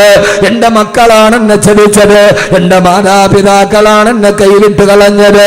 അല്ലാഹുവേ, അല്ലാഹുവേ, കൂട്ടുകാരാണ് എന്നെ ചതിച്ചത്, വീട്ടുകാരാണ് എന്നെ ചതിച്ചത്, കൂടപ്പിറപ്പുകളാണ് എന്നെ ചതിച്ചത്. മരണം എന്നെ ചതിച്ചിട്ടേ ഇല്ല. എന്റെ മക്കളാണ് എന്നെ ചതിച്ചത്. ഞാൻ താരാട്ടുപാടി വളർത്തിയ മക്കളല്ലയോ എന്നെ ചതിച്ചു കളഞ്ഞത്. ഈ ദുനിയവിയായ ജീവിതം ചതിയുടേതാണ്, ചതിയുടേതാണ്. പിന്നിൽ നിൽക്കുന്ന അമ്മയെ അടുക്കളപ്പുറത്ത് നിന്ന് പുറകിൽ നിന്ന് അടിച്ചു വീഴ്ത്തി മലന്നു വീഴുന്ന അമ്മയുടെ മാറിടത്തിൽ കാലുകുത്തി വെച്ച് കാല് കുത്തിപ്പിടിച്ച് അമ്മയുടെ കരുത്തിൽ ഷാള് മുറുക്കി കൊടുക്കൊലപ്പെടുത്തുമ്പോ മരിച്ചു വീഴുന്ന അമ്മയെ വലിച്ചു കൊണ്ടുപോയി സ്വയം കുടിച്ചു കുടിയിൽ മണ്ണെണ്ണ വിടിച്ച് കത്തിച്ചാമ്പലാക്കുമ്പോ ആരാണ് സഹോദരങ്ങളെ ഈ ചെയ്തത്? ക്രിമിനലല്ല. ആ മാതാവിന്റെ മാറിടത്തിൽ കാലുകുത്തി നിൽക്കുമ്പോ ആ മാറിടത്തിൽ നിന്നല്ലേ അവൻ അമ്മിഞ്ഞപ്പാല് കുടിച്ചത്. അവൻ ആദ്യം കുടിച്ച അമ്മിഞ്ഞപ്പാല് ഉമ്മാന്റെ മുലപ്പാലിലായിരുന്നല്ലോ. അവിടെ നിന്നല്ലേ അവൻ വിശന്നപ്പോ വാരി കുടിച്ചത്. അവിടെ നിന്നല്ലേ അവൻ ഉറക്കത്തിൽ എഴുന്നേറ്റ് കിടന്നപ്പ് കരഞ്ഞപ്പോ ഉമ്മ യാതൊരുവിധ ബുദ്ധിമുട്ടില്ലാതെ അവന് പാല് ചുരത്തി കൊടുത്തത്. ആ മാസിയത്തിന് വിശന്നപ്പോഴൊക്കെ അവൻ കുടിച്ചത് ആ കുജകുംഭങ്ങളിൽ നിന്നാണ്. അവിടെ കാല് മുട്ടിപ്പിടിച്ച് അവൻ അമ്മയുടെ കഴുത്തിൽ ഷാള് മുറുക്കി കൊല്ലാൻ പോകുമ്പോ അമ്മ അവസാനം വിളിച്ചതും മോനെ എന്നായിരുന്നുവല്ലോ. അമ്മയുടെ കഴുത്തിലാണ് ഷാള് മുറുക്കിയത്. ആ അമ്മയുടെ കഴുത്തേരെന്നറിയോ? ആദ്യമായി ഊഞ്ഞാല് കെട്ടി നമ്മൾ ആടിയത് ഉമ്മാന്റെ കഴുത്തിലാണ്. എന്റെ ആദ്യത്തെ ഊഞ്ഞാല് മാവിൻ കൊമ്പിലല്ല, എന്റെ ആദ്യത്തെ ഊഞ്ഞാല് പ്ലാവിന്റെ കൊമ്പിലല്ല. പാർക്കിലല്ല, എന്റെ ആദ്യത്തെ ഊഞ്ഞാല് പാർക്കിലല്ല. ഞാൻ ആദ്യമായി ഊഞ്ഞാല് കെട്ടിയാടാടിയത് എന്റെ ഉമ്മാന്റെ കഴുത്തിലാണ്. കുഞ്ഞിളം കൈകൾ കൊണ്ട് ഉമ്മാന്റെ കഴുത്തിൽ കെട്ടിപ്പിടിച്ച് ഊഞ്ഞാലാടിയ കഴുത്തിൽ തന്നെ ഷാലിട്ട് മുറുക്കുമ്പോ സഹോദരങ്ങളെ രാവിലെ മുതൽ വൈകുന്നേരം വരെ കഷ്ടപ്പെട്ട് വളർത്തിയ മക്കളാണ് എന്നെ ചതിച്ചത്. അതുകൊണ്ടാണ് അല്ലാഹു പറഞ്ഞത് വമൽ ഹയാത്തു ദുനിയാ ഇല്ലാ മതാഉൽ ഗുറൂർ. ഈ ദുനിയാവ് നിങ്ങളെ ചതിക്കുന്ന ചില വസ്തുക്കൾ മാത്രമാണ്. മരണം നിങ്ങളെ ചതിക്കില്ല സഹോദരങ്ങളെ. മരണമാണ് കൃത്യസമയത്ത് ചതിക്കാതെ കാത്തിരിക്കുമ്പം വരുന്നത് മരണമാണ്. ആ മരണത്തിന് പിന്തലില്ലല്ലോ. കലാമണ്ഡലം ഗീതാനന്ദന പറയുന്ന മനുഷ്യൻ കഴിഞ്ഞ ആഴ്ച കേരളത്തിന്റെ കലയരങ്ങിൽ നിന്ന് ഒഴിഞ്ഞു മാറിപ്പോയി. കഥകളിയുടെ ലാസ്യഭാവങ്ങളെ തന്നെ മുഖത്തിന്റെ നവരസങ്ങൾ കൊണ്ട് പഠിപ്പിച്ചു കൊടുത്ത കേരളം കണ്ട മഹാനായ കഥകളിക്കാരനാണ് കലാമണ്ഡലം ഗീതാനന്ദന്. ആയിരക്കണക്കിന് ആളുകൾ തിങ്ങി നിറഞ്ഞു നിൽക്കുന്ന സ്റ്റേജിൽ അദ്ദേഹം കഥകളി ആടിക്കൊണ്ടിരിക്കുമ്പോ ആടി അദ്ദേഹത്തിന്റെ കലാരൂപത്തിൽ പ്രേക്ഷകര് മുഴുവനും മനസ്സൊടുക്കി നിന്നപ്പോ കലാമണ്ഡലം ഗീതാനന്ദ കലാലോകത്തിന്റെ മാസ്മരീക പ്രതിഭ തന്റെ ആട്ടത്തിന്റെ ഇടയിൽ രണ്ട് കൈയും കൂപ്പി അദ്ദേഹം നിലത്തേക്ക് തൊട്ടു. ആളുകൾ വിചാരിച്ചു അദ്ദേഹം വേദിയെ അനുഗ്രഹിക്കുന്നതാണെന്ന്, അദ്ദേഹം വേദിയോട് അനുഗ്രഹം തേടുന്നതാണെന്ന്. ഈ ഒരു അകലത്തിന് കാത്തു നിന്നവർക്ക് പോലും മനസ്സിലായില്ല. ആ മനുഷ്യൻ ആടിക്കൊണ്ടിരിക്കുമ്പോ മരണത്തിന്റെ ദൂതൻ വന്നെന്ന് അടുത്തിരിക്കുന്നവർക്ക് പോലും കാണാൻ കഴിഞ്ഞില്ലല്ലോ. ഫലൗലാ ഇദാ ബലഗത്തിൽ ഹൽഖൂർ വഅൻതും ഹീനഇദിൻ തൻദുറൂൻ വനഹ്ന അഖറബു ഇലൈഹി മിൻകും വലാകിൻ ലാ തുബ്സിറൂൻ. സൂറത്തുൽ വാഖിഅല്ലേ എപ്പോഴും ഓതുന്നതല്ലേ. മരണദൂതൻ അതിന് അടുത്ത് വന്ന് നിന്നിട്ടും വലാകിൻ ലാ തുബ്സിറൂൻ, നിങ്ങൾക്കൊരാൾക്ക് പോലും കാണാൻ കഴിഞ്ഞില്ലല്ലോ. കലാമണ്ഡലം ഗീതാനന്ദൻ കൈകൂപ്പി താഴേക്ക് വീണു. ഇതുപോലെ കണ്ടു നിന്നവര് വിചാരിച്ചു അദ്ദേഹം സ്റ്റേജിനെ വന്നിക്കുകയാണെന്ന്. കുഴഞ്ഞു വീണപ്പെടാണ് അറിഞ്ഞത് മരണമാ മനുഷ്യനെ കുത്തിപ്പറിച്ചു പോയെന്ന്. എന്റെ പ്രിയപ്പെട്ട പെങ്ങളെ ഓർക്കുക, നിഴല് പോലെ കൂടെ നടക്കുന്ന ചൈക്കാത്ത മരണത്തെ ഓർമ്മിപ്പിക്കുക. 25 മിനിറ്റ് പ്രസംഗിക്കാനുള്ള ഡീറ്റെയിലും എഴുതിയ പേപ്പറുമായിട്ടാണ് ഇന്ത്യ രാജ്യത്തിന്റെ ഉരുക്കു ശക്തിയായി മാറിയ ഡോക്ടർ APJ അബുൽ കലാം പ്രസംഗിക്കാൻ കയറിയത്. ആർക്കറിയാം അഹമ്മദ് കബീർ ബാക്കവി പ്രസംഗിച്ച് അവസാനിപ്പിക്കുമോ, അതല്ല വാക്കുകൾ ഇവന്റെ തൊണ്ടയിൽ കുടുങ്ങുമോ, ആരും അറിയാതെ ഇവിടെ കുഴഞ്ഞു വീടുമോ? ജീവിതം എന്ന് പറയുന്ന കോമാളിയുടെ നടുവിലൂടെ നടന്നു പോകുമ്പോ ഈ APJ അബുൽ കലാം 25 മിനിറ്റ് പ്രസംഗിക്കാനുള്ള കുറിപ്പുകളും എഴുതിയിട്ടാണ് കയറി നിന്നത്. പാതിവടിയിൽ കുഴഞ്ഞ് താഴേക്ക് വീടുമ്പോ താൻ സ്വന്തം കൈപ്പട കൊണ്ട് എഴുതിയത് പോലും പറഞ്ഞു തീർക്കാൻ കഴിയാതെ മരണം തന്നെ കൊത്തിപ്പറിക്കുമെന്ന് APJ അബുൽ കലാമിനെ മുൻകൂട്ടി കാണാൻ കഴിഞ്ഞില്ലല്ലോ. എന്റെ പ്രിയപ്പെട്ട പെങ്ങള്, പാകിസ്ഥാൻ മുൻ പ്രധാനമന്ത്രി ബേനസീർ ഭൂട്ടോ റാവൽപിണ്ടിയുടെ പൊതു തെരഞ്ഞെടുപ്പ് യോഗത്തിനാണ് ബോംബ് സ്ഫോടനത്തിൽ തകർന്നു പോകുന്നത്. ബേനസീർ മരിക്കുന്നതിന് തൊട്ടു മുമ്പുള്ള 5 മിനിറ്റ് BBC റെക്കോർഡ് ചെയ്ത് കാണിച്ചത് എങ്ങനെയെന്നറിയോ? വാഹനം വന്ന് നിൽക്കുന്നു, റാവൽപിണ്ടിയിൽ കൂടി നിൽക്കുന്ന അനുയായികൾ നേതാവിനെ ജയിലിലേക്കുന്നു. ആ കാറിലിരുന്ന് പൊതു തെരഞ്ഞെടുപ്പ് റാലി അഭിസംബോധന ചെയ്യാൻ പോകുന്നതിന് മുമ്പ് മിസ്സിസ് ബേനസീർ ഭൂട്ടോ, സുന്ദരിയായ ബേനസീർ ഭൂട്ടോ തന്റെ ബാഗ് തുറന്നിട്ട് ലിപ്സ്റ്റിക് എടുത്ത് ചുണ്ടിലേക്ക് വെക്കുന്നു. മുഖത്ത് സൗന്ദര്യവസ്തക വസ്തുക്കൾ തേച്ചിട്ട് കണ്ണാടിയിൽ തന്നെ മുഖം നോക്കുന്നു. അപ്പോഴും ബേനസീറിനറിയില്ലല്ലോ ഈ കാണുന്ന ചുണ്ടുകൾ മാംസ കഷണങ്ങളായി ചിതറിത്തെറിക്കുമെന്ന്. 2 മിനിറ്റ് കഴിഞ്ഞാൽ തന്റെ ശരീരം ഈ തലച്ചോറ് റോഡിൽ ചിതറുമെന്ന്. ഈ കണ്ണാടിയിൽ കണ്ട മുഖം ഇനി ഒരിക്കൽ കൂടി ഇതേപോലെ കാണാൻ കഴിയില്ലെന്ന്. അതുകൊണ്ട് എന്റെ പ്രിയപ്പെട്ട ചെറുപ്പക്കാരാ, എന്റെ പ്രിയപ്പെട്ട സഹോദരി, അല്ലാഹു ലോകത്തോട് പറഞ്ഞ ഏറ്റവും പരമപ്രധാനമായൊരു കാര്യം, ഈ ജീവിതമൊന്നും ഒരു ജീവിതമല്ല. അല്ലദീ ഖലഖൽ മൗത വൽ ഹയാ, അവനാണ് മരണത്തെ സൃഷ്ടിച്ചത്, അവനാണ് ജീവിതത്തെ സൃഷ്ടിച്ചതെന്നത്. അതുകൊണ്ട് സഹോദരങ്ങളെ, ഈ ജീവിതം ഒരു ജീവിതമായിട്ട് പരിഗണിച്ചിട്ടില്ല. ഒരർത്ഥത്തിൽ ഒന്നുകൂടി വിശാലമായിട്ട് പറഞ്ഞാൽ ഈ ജീവിതത്തെ എങ്ങനെയാണ് ജീവിതമായി പരിഗണിക്കുക? ആഗ്രഹിച്ചതൊന്നും നേടാത്ത ജീവിതം, മോഹിച്ചതൊന്നും കിട്ടാത്ത ജീവിതം, കടങ്ങൾ തലയിൽ വീണ ജീവിതം, രോഗങ്ങൾ അസ്വസ്ഥത ബാധിച്ച ജീവിതം, മനപ്രയാസം മാറാത്ത ജീവിതം, ഒരു ദിവസം പോലും സമാധാനത്തോടെ കിടന്നുറങ്ങാൻ കഴിയാത്ത ജീവിതം, ഇതെങ്ങനെയാണ് ജീവിതമാവുക? ജീവിതത്തിന് അർത്ഥമുണ്ടാകണമെങ്കിൽ നമ്മുടെ മനസ്സിൽ ആഗ്രഹിച്ചതൊക്കെ കിട്ടണ്ടേ, നമ്മൾ കൊതിച്ചതൊക്കെ കൈവെള്ളയിലെത്തണ്ടേ, രോഗങ്ങൾ മാറി നിൽക്കണ്ടേ. എല്ലാം കയ്യിലുണ്ടായിട്ടും രോഗം എന്നെ തിന്നാൻ അനുവദിക്കുന്നില്ലല്ലോ. കോടികൾ ബാങ്കിലുണ്ടായിട്ടും രോഗം എന്നെ വെള്ളം കുടിക്കാൻ അനുവദിക്കുന്നില്ലല്ലോ. അതുകൊണ്ട് സഹോദരാ, ജീവിതമെന്ന് പറഞ്ഞാൽ ആഗ്രഹങ്ങൾ പൂർത്തീകരിച്ച ജീവിതമോ? ജീവിതമെന്ന് പറഞ്ഞാൽ രോഗമില്ലാത്ത ജീവിതമല്ല ജീവിതം. അതുകൊണ്ടാണ് അല്ലാഹു പറഞ്ഞത്, മരണശേഷമുള്ള ജീവിതമാണ് യഥാർത്ഥ ജീവിതം. അവിടെ നിങ്ങൾ ആഗ്രഹിച്ചതൊക്കെ നിങ്ങൾക്കുണ്ട്. വലക്കും ഫീഹാ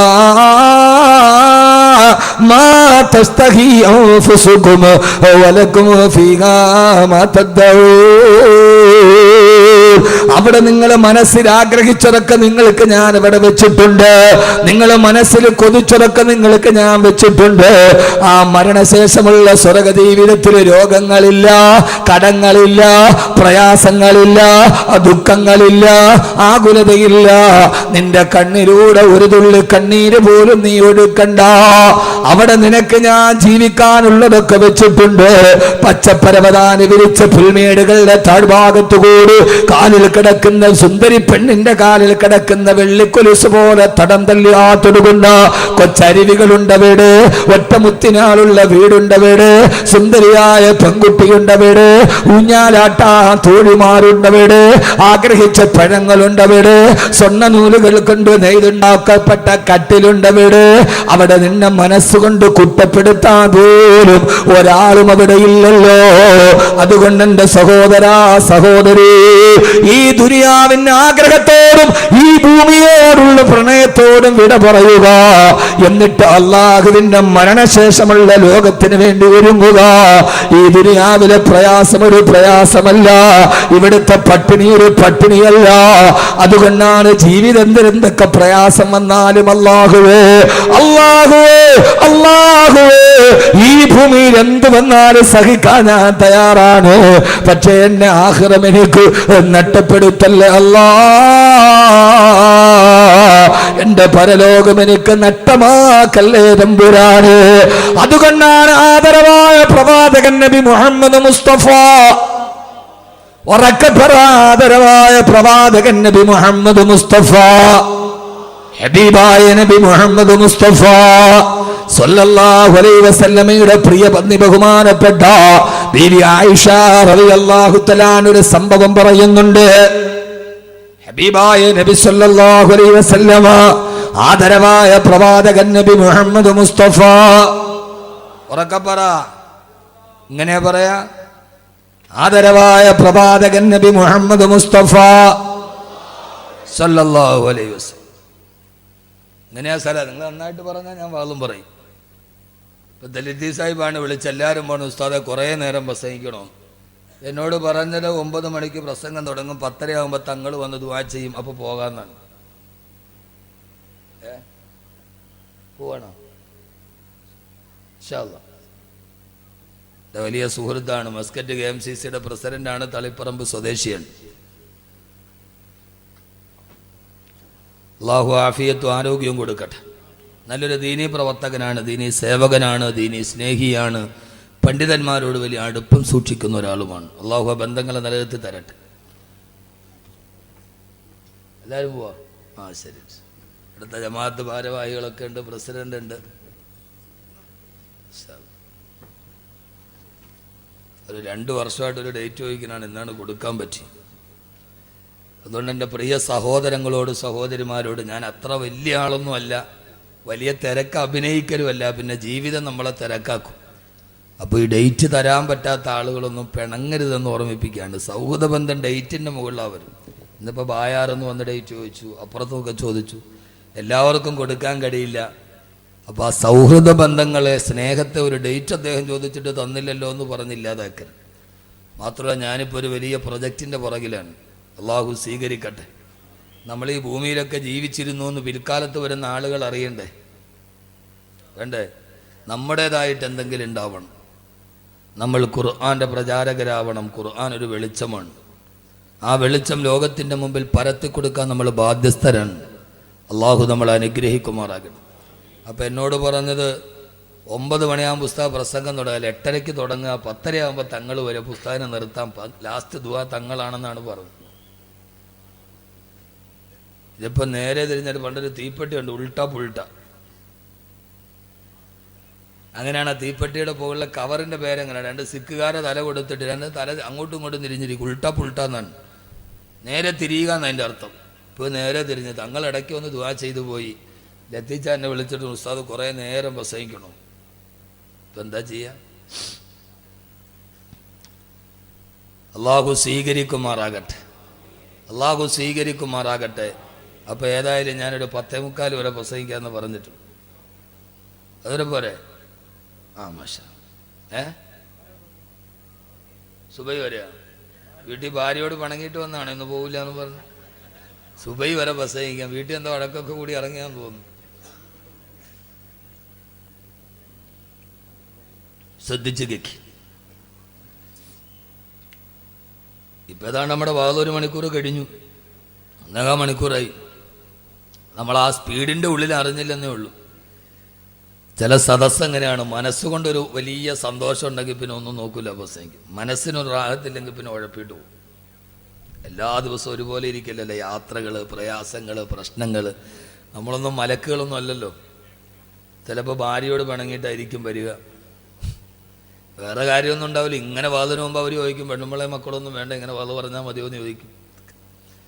അള്ളാഹു നമ്മുടെ ബന്ധങ്ങളെ നന്നാക്കി തരട്ടെ.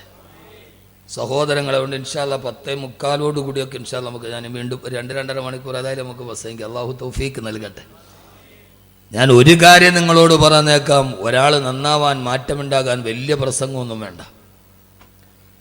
ഈ ഒരൊറ്റ പരമാർത്ഥത്തെ അവൻ തിരിച്ചറിഞ്ഞാൽ മതി, വേറൊന്നും വേണ്ട.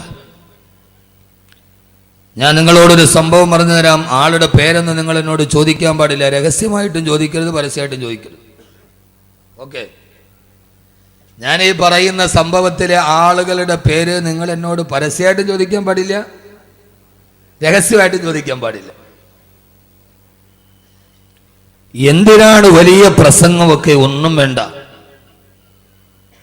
കോടീശ്വരനായ തന്റെ ബിസിനസ് സാമ്രാജ്യവുമായി വിദേശത്ത് ശീതീകരിച്ച റൂമിൽ റിവോൾവിംഗ് ചെയറിൽ സുന്ദരികളായ പെൺകുട്ടികളെ PA-മാരായി നിശ്ചയിച്ച് സുഖത്തിന്റെയും ആഡംബരത്തിന്റെയും പാരമ്യതയിൽ ആറാടിക്കളിക്കുന്ന സുഖസുഷുപ്തിയിൽ ആറാടുന്ന ഒരു ചെറുപ്പക്കാരനായ ബിസിനസ്സുകാരൻ. ഈ കേരളക്കാരനാണ്, മലയാളിയൻ. അദ്ദേഹത്തെ കാണാൻ ഈ കേരളത്തിൽ നിന്നൊരു മതപ്രബോധകനെത്തിയ ഒരു പണ്ഡിത സുഹൃത്തു. അദ്ദേഹത്തെ കാണാൻ ഓഫീസിൽ ചെന്നു. വലിയ തിരക്കാണ്. വെളിയിൽ ആളുകളൊക്കെ കാത്തു നിൽക്കാൻ. ചില വലിയ കോടീശ്വരന്മാരെ, മുതലാളിമാരെ ഒരു വിനോദമാണ് കാണാൻ വരുന്നവരെ വെറുതെ വെയിറ്റ് ചെയ്യിപ്പിക്കുക എന്നുള്ളൂ. ഒരു തിരക്കുണ്ടാവില്ല. ഓഫീസ് നന്നായിട്ട് പണിതിടുക, വെളിയിൽ വെറുതെ ആളുകളെ വെയിറ്റ് ചെയ്യിപ്പിക്കുക. ചില ആളുകളുടെ ഒരു വലിയ ക്രൂര വിനോദമാണിത്. വെറുതെ ഒരു അപ്പോയിൻമെന്റ് കിട്ടാൻ വലിയ പാടാൻ, കാണാൻ വലിയ പാടാൻ.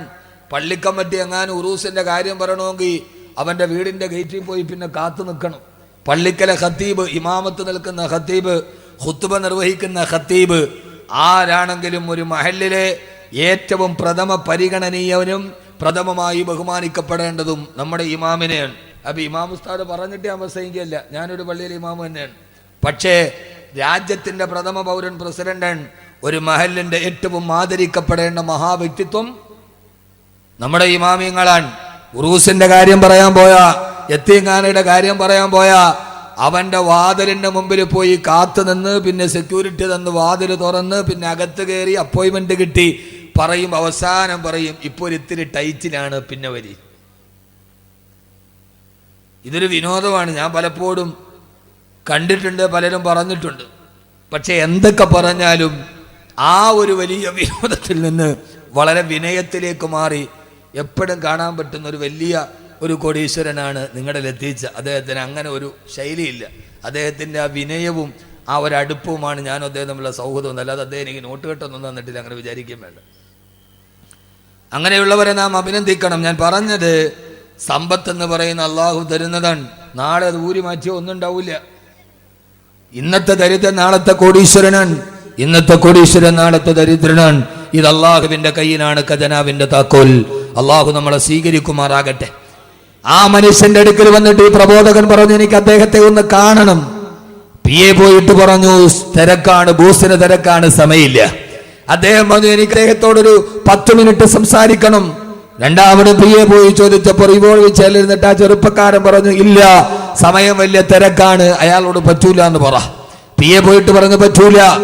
അദ്ദേഹം മൂന്നാമതും പറഞ്ഞു, ഒരു 5 മിനിറ്റ് എനിക്കൊരു അപ്പോയിന്റ്മെന്റ് തരണം. സുന്ദരിയായ പെൺകുട്ടി പോയി ചോദിച്ചു പറഞ്ഞു, പറ്റില്ല, എനിക്ക് അപ്പോയിന്റ്മെന്റ് തരാൻ പറ്റില്ല, ബിസിയാണ്, മൊയ്ലിയാരോട് പോവാൻ പറ, അയാൾക്ക് എന്ത് ജോലിയാണ് ഇവിടെ വന്നിട്ടുള്ളത്. അവസാനം പല പ്രാവശ്യം പറഞ്ഞു വിട്ടു, നിരാകരിച്ചു. പ്രബോധകനായ മഹാമനുഷ്യൻ തിരിച്ചു പോയില്ല. ഇത് വിക്ടർ യുഗോയുടെ കഥയല്ല, ഇത് ഷേക്സ്പിയറിന്റെ കഥയല്ല. എന്റെ സഹോദരങ്ങളെ, സഹോദരിമാര്, ജീവിതത്തിൽ തെറ്റിലൂടെ സഞ്ചരിക്കുമ്പോ നമ്മുടെ മനസ്സിനെ പിടിച്ചു നിർത്താൻ, നമ്മുടെ ജീവിതത്തിൽ അനിവാര്യമായ ഒരു മാറ്റം ഉണ്ടാവാൻ, നമ്മുടെ ജീവിതത്തിൽ അനിവാര്യമായ ഒരു മാറ്റം ഉണ്ടാവാൻ സഹോദര വേണ്ട ഒരു ഉപദേശമാണിത്. അവസാനം അദ്ദേഹം പറഞ്ഞു, എനിക്ക് അദ്ദേഹത്തോട് ഒരൊറ്റ വാക്ക് പറഞ്ഞാൽ മതി, അത് പറഞ്ഞിട്ട് ഞാൻ പൊക്കോളാം. PA വീണ്ടും പോയിട്ട് പറഞ്ഞു, അയാൾ പോകുന്നില്ല, ഒരു വാക്ക് പറയാനുള്ള സമയം വേണമെന്നാണ് പറയുന്നത്. അവസാനം അദ്ദേഹം പറഞ്ഞു, ഇനിയിപ്പോ എന്താണെങ്കിൽ ഒരു വാക്ക് പറഞ്ഞിട്ട് നശിച്ച് അതോടുകൂടി അങ്ങ് പോവുമല്ലോ, പറയാനുള്ള ഒരു വാക്ക് പറഞ്ഞിട്ട് പോകാൻ പറ. പണ്ഡിതൻ അനുവാദം കൊടുക്കപ്പെട്ടു. അദ്ദേഹം നേരെ വന്ന് വാതിൽ തുറന്നു. ശീതീകരിച്ച റൂമിൽ സമശീതോഷ്ണ ഉപാധി സുഖദായകമായി നിൽക്കുന്ന റൂമിന്റെ ഉള്ളിൽ റിവോൾവിംഗ് ചെയറിൽ സുന്ദരികളായ പെൺകുട്ടികൾ PA മാരായി നിൽക്കുന്ന ബിസിനസ് സാമ്രാജ്യത്തിന് അധിപതിയായ ചെറുപ്പക്കാരന്റെ നേരെ ഈ പണ്ഡിതൻ വന്ന് വിരൽ നേരെ ചൂണ്ടിയിട്ട് റിവോൾവിംഗ് ചെയറിൽ കറങ്ങി അഹങ്കാരത്തോടെ നടന്ന ആ ചെറുപ്പക്കാരന്റെ മുഖത്ത് നോക്കിയിട്ട് പറഞ്ഞു, ഒരു ദിവസം നീ മരിക്കും. വേറെ ഒന്നും പറഞ്ഞില്ല. എന്താ പറഞ്ഞേ? അവന്റെ മുഖത്ത് ചൂണ്ടിയിട്ട്, എന്നോടും നിങ്ങളോടും മുഖത്ത് ചൂണ്ടിയിട്ട് പറയേണ്ട സത്യം, ഒരു ദിവസം നീ മരിക്കും. അത് പറഞ്ഞിട്ട് അദ്ദേഹം മെല്ലെ തിരിഞ്ഞു നടന്നു. വാതിൽ തുറന്ന് വെളിയിലേക്ക് പോയി. റിവോൾവിംഗ് ചെയറിന്റെ ചലനം പെട്ടെന്ന് നിന്നു. ആ ചെറുപ്പക്കാരന്റെ ഹൃദയത്തിന്റെ ഉള്ളിൽ എവിടെയോ ഒരു ചാറ്റുളിയിട്ട് പിടിച്ചതുപോലെ അവന്റെ ഹൃദയം നൊന്തു. അവൻ ആ മനുഷ്യന്റെ കണ്ണുകൾ നിറഞ്ഞു, അവന്റെ ഞരമ്പുകൾ പിടച്ചു. ശരിയല്ലയാള് പറഞ്ഞത്, നാളെ ഒരു ദിവസം ഞാൻ മരിക്കില്ല, അദ്ദേഹത്തെ തിരിച്ചു വിളിക്ക്. PA മാര് ഓടിപ്പോയിട്ട് പറഞ്ഞു, നിങ്ങളെ ബോസ് തിരിച്ചു വിളിക്കുന്നു. അദ്ദേഹം തിരിച്ചു വന്നു. ഒരു മിനിറ്റ് പോലും അനുമാനം കൊടുക്കാതിരുന്ന ആ മനുഷ്യന്റെ മുമ്പിൽ 1 മണിക്കൂറോളം ആ മനുഷ്യന് സമയം കിട്ടി. അദ്ദേഹം ചോദിച്ചു, നിങ്ങൾ അങ്ങനെ പറയാൻ കാരണം എന്താണ്? ആ പ്രബോധകൻ ചോദിച്ചു, മോനെ, പറഞ്ഞത് ശരിയല്ലേ, നീ ഒരു ദിവസം മരിക്കില്ലേ, ഞാനൊരു ദിവസം മരിക്കില്ലേ? പോകുമ്പോൾ നിന്റെ ഈ കൂട്ടുകാരികൾ കൂടെ ഉണ്ടാകുമോ? നിന്റെ സമ്പത്ത് കൂടെ ഉണ്ടാകുമോ? 3 വെള്ള തുണിയിൽ പൊതിഞ്ഞിട്ട് മണ്ണിന്റെ ഇടയിൽ മണ്ണിട്ട് മൂടിയിട്ട് തിരിച്ചു പോയാൽ നിന്റെ ഈ സമ്പത്തും അധികാരവും ഒക്കെ എവിടെയാണ് നിനക്ക് പ്രയോജനം ചെയ്യുക? ആ ചെറുപ്പക്കാരന്റെ ഹൃദയത്തിലേക്ക്, ആ ചെറുപ്പക്കാരന്റെ ചെവിയിലേക്ക് ആ മനുഷ്യന്റെ വേദാന്തം ആഴ്ന്നിറങ്ങിയപ്പോ പിന്നെ ആ ചെറുപ്പക്കാരന്റെ ജീവിതത്തിലെ മാറ്റം അതായിരുന്നു. പിന്നെ അയാൾ തന്റെ ശിഷ്ടകാലം മുഴുവനും ഒരു പുരുഷായുസ് കൊണ്ട് ചെയ്തു തീർക്കാൻ കഴിയാത്ത നന്മകൾ ചെയ്ത് 100 കണക്കിന് പള്ളികൾ നിർമ്മിച്ച്, തന്റെ സമ്പത്ത് കൊണ്ട് 100 കണക്കിന് അറബി കോളേജുകൾ നിർമ്മിച്ച്, 100 കണക്കിന് യതീംഖാനകൾക്ക് സഹായം കൊടുത്തു. അവസാനം 1000കണക്കിന് മനുഷ്യരുടെ സാന്നിധ്യത്തിൽ പുഞ്ചിരിച്ചുകൊണ്ട് നിലാവ് പോലെ പുഞ്ചിരിക്കുന്ന മുഖവുമായി ആ മനുഷ്യൻ ഒരു 4-5 വർഷം മുമ്പ് ഈ ഭൂമിയിൽ നിന്ന് മട പറഞ്ഞു പോയി. സഹോദരങ്ങളെ, ഞാൻ പറഞ്ഞത്, ഒരാൾക്ക് മാറണോ, ഒരാൾക്ക് ജീവിതത്തിൽ മാറ്റമുണ്ടാകണോ? വലിയ പ്രസംഗം വേണ്ട, അവനൊരൊറ്റ വാക്ക് മതി, ഒരേ ഒരു വാക്ക്.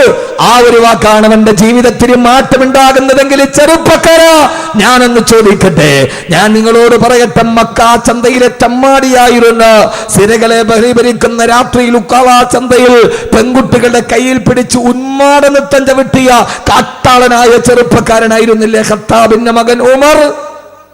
ഖത്താബിന്റെ മകൻ ഉമർ താരാട്ട് പാടിക്കൊണ്ടിരിക്കുന്ന പെൺകുട്ടികൾ കരയുമ്പോ ഉമ്മമാര് പറയും, മോളെ ദാ ഉമർ വരുന്നു എന്ന് പറഞ്ഞാൽ ആ വാക്ക് കേട്ടാലും മക്കള് പോലും താരാട്ട് പാടിയിട്ട് ഉറങ്ങാത്ത മക്കള് പോലും പേടിച്ചരണ്ട് കിടന്നിറങ്ങിയ ആ നാട്ടിലെ ഏറ്റവും വലിയ പേടി സ്വപ്നമായ ഉമർ. ആ ഉമറിന്റെ ചരിത്രം എന്തെന്ന് നിങ്ങൾക്കോ? കോടിക്കണക്കിന് രൂപ പലിശ കൊണ്ട് സമ്പാദിച്ച കോടീശ്വരനായ ഉമർ, സുന്ദരി പെണ്ണുങ്ങളില്ലാതെ കിടന്നുറങ്ങാത്ത ഉമർ. ഈ ഉപ്പളക്കുന്നിന് വന്ന എന്റെ പ്രിയപ്പെട്ട ചെറുപ്പക്കാരോട്, കർമ്മോത്സുകരായ ചെറുപ്പക്കാരോട്, ആ ഉമർ ആരായിരുന്നെന്നറിയോ? ഉമറിന്റെ മസിൽ പവർ കണ്ടാൽ ഉമർ കൈപൊക്കിയിട്ട് ഒരാളുടെ മുഖത്തടിച്ചാൽ അവന്റെ മുഖം പോലും തകർന്ന് തരിപ്പണമാകുമെന്നായിരുന്നു. ആരായിരുന്നു ഉമർ എന്നറിയോ? ഉമർ ഒരു ദിവസം മുസ്ലിം ആകുന്നതിന് മുക്കാവ ചന്തയിലേക്ക് പോയി. ആ ചന്തയിൽ പോയിട്ട് അവിടുത്തെ കച്ചവടക്കാരനോട് പറഞ്ഞു, എനിക്ക് 500 ദിർഹം വേണം, ഇപ്പോൾ എനിക്ക് 500 ദിർഹം തരണം. ആ സമയത്ത് ആ കച്ചവടക്കാരൻ പറഞ്ഞു, അത്രേ, ഞാൻ കച്ചവടത്തിന് കട തുറന്നിട്ടില്ല, രാവിലെയാണ് മദ്യപിക്കണം ഉമറിന്, എനിക്ക് 500 ദിർഹം വേണം. അയാൾ കട തുറക്കുന്നതേയുള്ളൂ. അയാൾ പറഞ്ഞു, ഉമറെ ഞാൻ കട തുറക്കുന്നതേയുള്ളൂ, 1 ദിർഹം പോലും എന്റെ കയ്യിലില്ല, കച്ചവടം നടക്കട്ടെ, കുറച്ച് കഴിഞ്ഞിട്ട് നീ വാ, അപ്പൊ ഞാൻ നിനക്ക് 500 ദിർഹം തരാം. ഉമറ് കച്ചവടം തുടങ്ങിയില്ലല്ലോ, കട തുറന്നില്ലല്ലോ, എങ്ങനെയാണ് ഉമറെ ഞാൻ തരിക? എന്റെ ചെറുപ്പക്കാര് കേട്ടോളൂ, ഉമർ എന്ത് ചെയ്തു എന്നറിയോ? സ്വാഭാവികമായിട്ട് മനസ്സിലൊരൽപ്പം കനിവുള്ള മനുഷ്യൻ, കനിവില്ലാത്ത ഉമർ, സ്നേഹമില്ലാത്ത ഉമർ, വിട്ടുവീഴ്ചയില്ലാത്ത ഖത്താബിന്റെ മകൻ ഉമർ, ഒരു മനുഷ്യത്വമുള്ള മനുഷ്യനെ തുറന്നതല്ലേ ഉള്ളൂ, അല്പം കഴിഞ്ഞ് വരുമ്പോ കിട്ടുമല്ലോ എന്നോർക്കും. ഉമർ എന്ത് ചെയ്തു എന്നറിയോ? തന്റെ കയ്യിലിരിക്കുന്ന വാള് വലിച്ചൂരിയിട്ട് ആ മനുഷ്യന്റെ കഴുത്തിന് വെട്ടി. അയാളുടെ കഴുത്ത് വലത്തോട്ട് തിരിയുമ്പോ, എന്നിട്ടും കാട്ടാളനായ മനസ്സിന് സ്നേഹമില്ലാത്ത ഉമർ, മനസ്സ് കാരിരമ്പ് പോലെ ഉറച്ചുപോയ ഉമർ, ആ മനുഷ്യന്റെ വലത്തെ കൈയെടുത്ത് വെട്ടിച്ചിട്ട് അയാളുടെ കൊച്ചുവിരൽ, അയാളുടെ ചെറിയ വിരൽ വാളുകൊണ്ട് മുറിച്ചെടുത്തു. ആ മുറിച്ചെടുത്ത വിരൽ ഒരു മുള്ളിന്റെ ഉള്ളിൽ കുത്തിയിട്ട് തന്റെ കഴുത്തിന് മാലയാക്കിയിട്ട് ഉമറിന്റെ, ആ മനുഷ്യനെ അറുത്തെടുത്ത ചെറു വിരലിൽ നിന്ന് രക്തം ഉമറിന്റെ നെഞ്ചിലൂടെ ഒഴുകുകയാണ്. തൊട്ടടുത്ത കടയിൽ പോയിട്ട് പറഞ്ഞു, അടുത്ത കച്ചവടക്കാരനോട് എനിക്ക് 500 ദിർഹം തരണം, എവിടെ ദിർഹം എടുക്ക്. ആ മനുഷ്യൻ പേടിച്ചു വിറച്ചു പോയി. എന്തിനാണ് ചെയ്തതെന്നറിയോ? നോക്കുമ്പോ തന്റെ തൊട്ടപ്പുറത്ത് പീഡികക്കാരന്റെ ചെറുവിരൽ മുറിച്ചിട്ട് അവന്റെ ചെറുവിരലിന്റെ രക്തം ഉമറിന്റെ നെഞ്ചകത്തോടെ ഒഴുകുകയാണ്. തന്നില്ലെങ്കിൽ അടുത്തത് തൂങ്ങുന്നത് നിന്റെ ചെറുവിരലാണ് എന്ന് പറയാതെ പറഞ്ഞ ഉമർ അപ്പുറത്തെ കച്ചവടക്കാരന്റെ കയ്യിൽ നിന്ന് 500 ദിർഹം വാങ്ങിച്ചിട്ട് തിരിച്ചുപോയി. ഇതാരുടെ കഥയാ? ഇതാരുടെ കഥയാ? എത്രയോ വയല് നമ്മൾ കേൾക്കാറുണ്ട്. പക്ഷേ സഹോദരങ്ങളെ, 500 ദിർഹം കൊടുക്കാത്തതിന് കടക്കാരന്റെ ചെറുവിരൽ മുറിച്ച് കഴുത്തിലും ഉള്ളിൽ കുരുത്ത് മാല കെട്ടിത്തടന്ന ഉമറാൻ. ആ ഉമറിനെ മാറ്റിയതെന്താ? 2 മണിക്കൂർ പ്രസംഗമല്ലല്ലോ, 2 മണിക്കൂർ സെമിനാർ അല്ലല്ലോ, നടന്നു പോകുന്ന വഴിയിൽ സഹോദരിയായ ഫാത്തിമയുടെ ഖുർആനോദലല്ലയോ? ഫാത്തിമയിരുന്ന് ഖുർആനോദുകയാണ്. 2 വാക്ക്,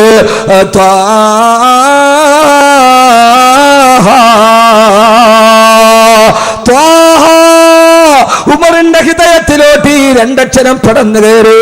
ഞാൻ സ്ഥിരമായിട്ട് പറയുന്ന അറബി ഭാഷയിലെ 2 അക്ഷരങ്ങൾ, അത് ചേർത്ത് വെച്ചിട്ട് ഈ ഫാത്തിമ എന്താണ് പറയുന്നത്?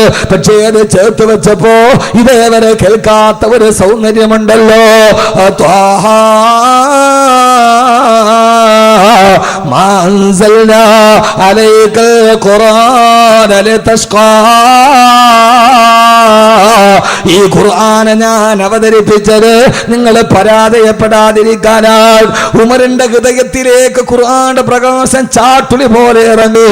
ഉമർ ചിന്തിച്ചു, ഞാൻ പരാജയത്തിലല്ലയോ, ഞാൻ ദുഃഖത്തിലല്ലയോ, ഞാൻ പലിശയിലല്ലയോ, ഞാൻ മദ്യപാനത്തിലല്ലയോ. ഈ ഖുർആൻ അവതരിപ്പിച്ചത് പരാജയപ്പെടാതിരിക്കാനാണ്.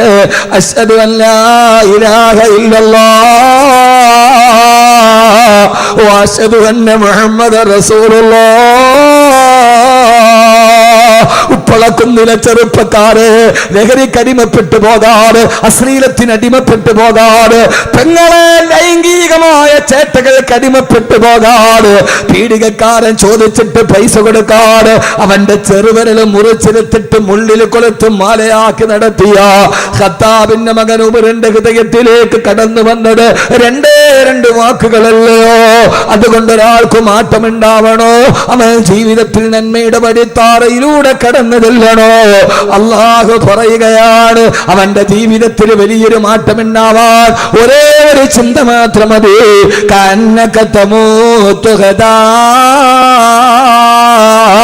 അടുത്ത ദിവസം ഞാൻ മരിക്കുമെന്ന് കരുതുക.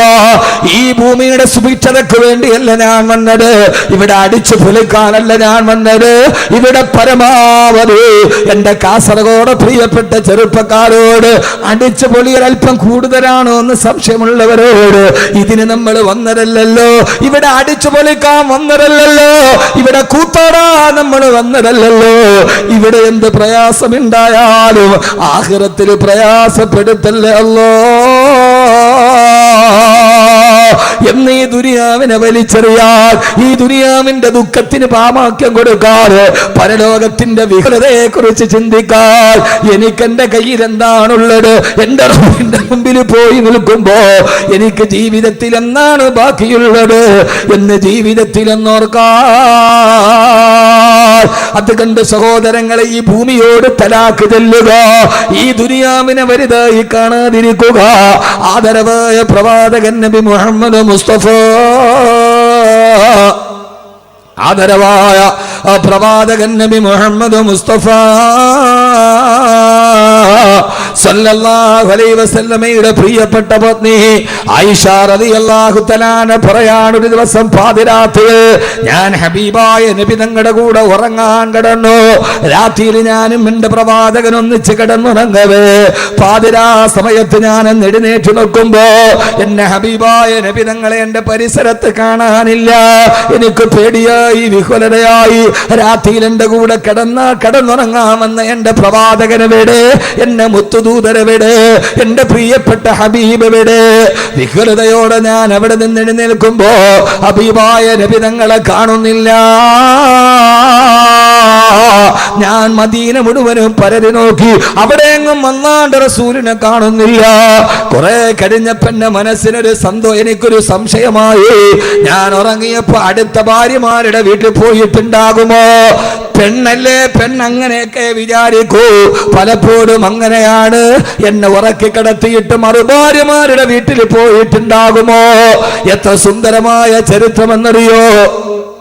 ആയിഷ റളിയല്ലാഹു അൻഹ പറയാ, പാതിരാത്രിയിൽ ആരും അറിയാതെ പൂച്ചയെ പോലെ ശബ്ദം കേൾപ്പിക്കാറ് എല്ലാ ഭാര്യമാരുടെ വീടിന്റെ മുമ്പിലും പോയി ഞാൻ നോക്കി. അവിടെയൊന്നും അല്ലാഹുവിന്റെ റസൂൽ വന്നിട്ടില്ല.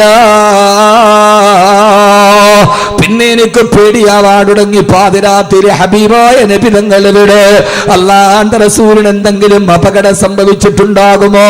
പരിഭ്രാന്തിയോടെ ഞാൻ അവിടേക്ക് നോക്കുമ്പോ പെട്ടെന്നതാ പാതിരാ സമയത്ത് കൊച്ചു കുഞ്ഞുങ്ങൾ പൊട്ടിക്കരയുന്നത് പോലെ, ശൈശവദിശയിലുള്ള കൊച്ചു കുഞ്ഞുങ്ങൾ പൊട്ടിക്കരയുന്നത് പോലെ ഒരു കരച്ചിൽ കേട്ടു. പാതിരാ സമയത്ത് മദീനയിൽ ആരാണ് കരയുന്നതെന്നറിയാണ്.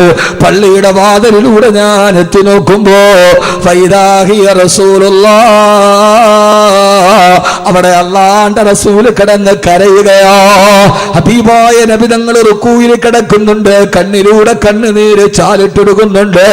ഹബീബായ നബി തങ്ങൾ സുജൂദിൽ കിടക്കുന്നുണ്ട്. ആ സുജൂദിൽ കിടന്ന് എന്തോ കണ്ട് പേടിച്ചതുപോലെ കരയുന്നുണ്ട്. അവസാന നിസ്കാരമൊക്കെ കിടന്ന് സുജൂദിൽ കിടന്ന് അല്ലാഹുവിന്റെ റസൂൽ പൊട്ടിക്കരഞ്ഞ് ദുആ ചെയ്യുകയാ.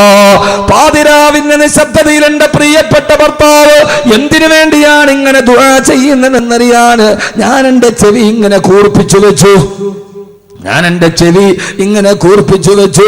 അപ്പോഴാണ് ദുആ എന്തെന്നറിയോ? എന്റെ പ്രിയപ്പെട്ട സഹോദരങ്ങളോട്, സഹോദരിമാരോട്, പ്രിയപ്പെട്ട പെങ്ങളെ, ഒരു ഭാര്യ ഭർത്താവിന്റെ കഥയാണിത്. പാതിരാസയത്ത് ഭാര്യയോടൊത്ത് കെട്ടിപ്പിടിച്ച് പരിരംഭണം ചെയ്ത് കിടന്നുറങ്ങി. അവസാനം ഇടയ്ക്കെഴുന്നേറ്റ് പോയി പള്ളിയിൽ പോയി നിസ്കരിച്ചിട്ട് തഹജ്ജുദ് നമസ്കാരം കഴിഞ്ഞ് കെട്ടപ്പെട്ട് ദുആ ചെയ്യുന്നവരെന്താ? ആയിഷ ബീവി പറയാ, ഞാൻ എന്റെ ചെവി ഇങ്ങനെ കൂർപ്പിച്ചു വെച്ചപ്പോ ആർക്കു വേണ്ടിയാണ് ഈ പ്രത്യേക സമയത്ത് ദുആ ചെയ്യുന്നത്? പ്രാണപ്രേയസിയായ ആയിഷയ്ക്ക് വേണ്ടിയാണോ? കരളിന്റെ കഷണമായ ഫാത്തിമയ്ക്ക് വേണ്ടിയാണോ? സഹോദരങ്ങളെ, പാതിരാവിന്റെ നിശബ്ദതയിൽ എഴുന്നേറ്റ് പോയി പള്ളിക്കുള്ളിലിരുന്ന് പൊട്ടിക്കരഞ്ഞിട്ട് ഹബീബായ നബി തങ്ങൾ ദുആ ചെയ്തത് എന്തെന്നറിയോ? എന്റെ ഫാത്തിമയെ കാക്കണമെന്നല്ല, എന്റെ ആയിഷയെ കാക്കണമെന്നല്ല. അല്ലാഹുമ്മ അഹ്യിനി മിസ്കീനാ വഅമിത്നി മിസ്കീനാ, അല്ലാഹുമ്മ അഹ്യിനി മിസ്കീനാ. പടച്ചവനെ, മുഹമ്മദിനെ നീ ദരിദ്രനാക്കി ജീവിപ്പിക്കണേ അല്ലാ. ഇതുപോലൊരു ദുആ ഒരിക്കലും കേട്ടിട്ടില്ല. അല്ലാഹുവേ, മുഹമ്മദിനെ നീ ദരിദ്രനാക്കി ജീവിപ്പിക്കണേ അല്ലാ. ഇത് പറയുമ്പോ ആയിഷ ബീവി പറയാ, ഞാൻ ഞെട്ടിത്തെരിച്ചു പോയി. ഇനി എന്ത് ദാരിദ്ര്യമാണ് അനുഭവിക്കാനുള്ളത്? ഞങ്ങള് ജീവിതത്തിൽ അനുഭവിക്കാത്ത ദാരിദ്ര്യമില്ല. പലപ്പോഴും ഹബീബായ നബി തങ്ങൾ വയറ്റിൽ ഇങ്ങനെ കൈ ചേർത്ത് പൊട്ടിപ്പിടിച്ചിട്ട് വന്നിട്ട് പറയും, ആയിഷ വിശക്കുന്നു മോളെ, വിശക്കുന്നെന്ന് പറഞ്ഞ് ഞങ്ങളുടെ ഭർത്താവ് വയറ്റിൽ പൊത്തുപിടിച്ചിട്ട് വരുമ്പോ അടുക്കളയിൽ നോക്കിയിട്ടൊരു കാരക്കയുടെ പകുതി പോലും കിട്ടാറ് ഞങ്ങള് ഭാര്യമാര് വാതിൽപ്പടിയിൽ നിന്ന് പൊട്ടി കരഞ്ഞു പോയിട്ടുണ്ട്. ഞങ്ങളുടെ ഭർത്താവ് വിശക്കുന്നെന്ന് പറഞ്ഞ് വീട്ടിൽ വരുമ്പോ ഒരു കാരക്കയുടെ പകുതി എടുത്തു കൊടുക്കാൻ അടുക്കളയിലില്ലാതെ ഞങ്ങൾ ഭാര്യമാര് എത്രയോ പ്രാവശ്യം ഏങ്ങി കരഞ്ഞിട്ടുണ്ട്. ഉപ്പളയിലെ പെങ്ങള് ഭർത്താവ് വന്നിട്ട് വിശക്കുന്നെന്ന് പറയുമ്പോ ഒരു നേരം കൊടുക്കാനില്ലെങ്കിലും അടുത്തൊരു നേരമെങ്കിലും കൊടുക്കാനുണ്ടല്ലോ. ഇത്രയേറെ ദാരിദ്ര്യം അനുഭവിച്ചൊരു കുടുംബത്തെ നമ്മൾ കണ്ടിട്ടില്ലല്ലോ. ഹബീബായ നബി തങ്ങൾ പറയുമ്പോ ഞങ്ങൾ ഇങ്ങനെ പൊട്ടിക്കരയുന്നത് കാണുമ്പോ അടുത്തു വന്നിട്ട് പറയും, നിങ്ങൾ കരയണ്ട, ഞാനൊന്ന് സുന്നത്ത് നോമ്പ് പിടിച്ചോളാമെന്ന് പറഞ്ഞിട്ട് ഞങ്ങൾ ആശ്വസിപ്പിക്കാറുണ്ട്.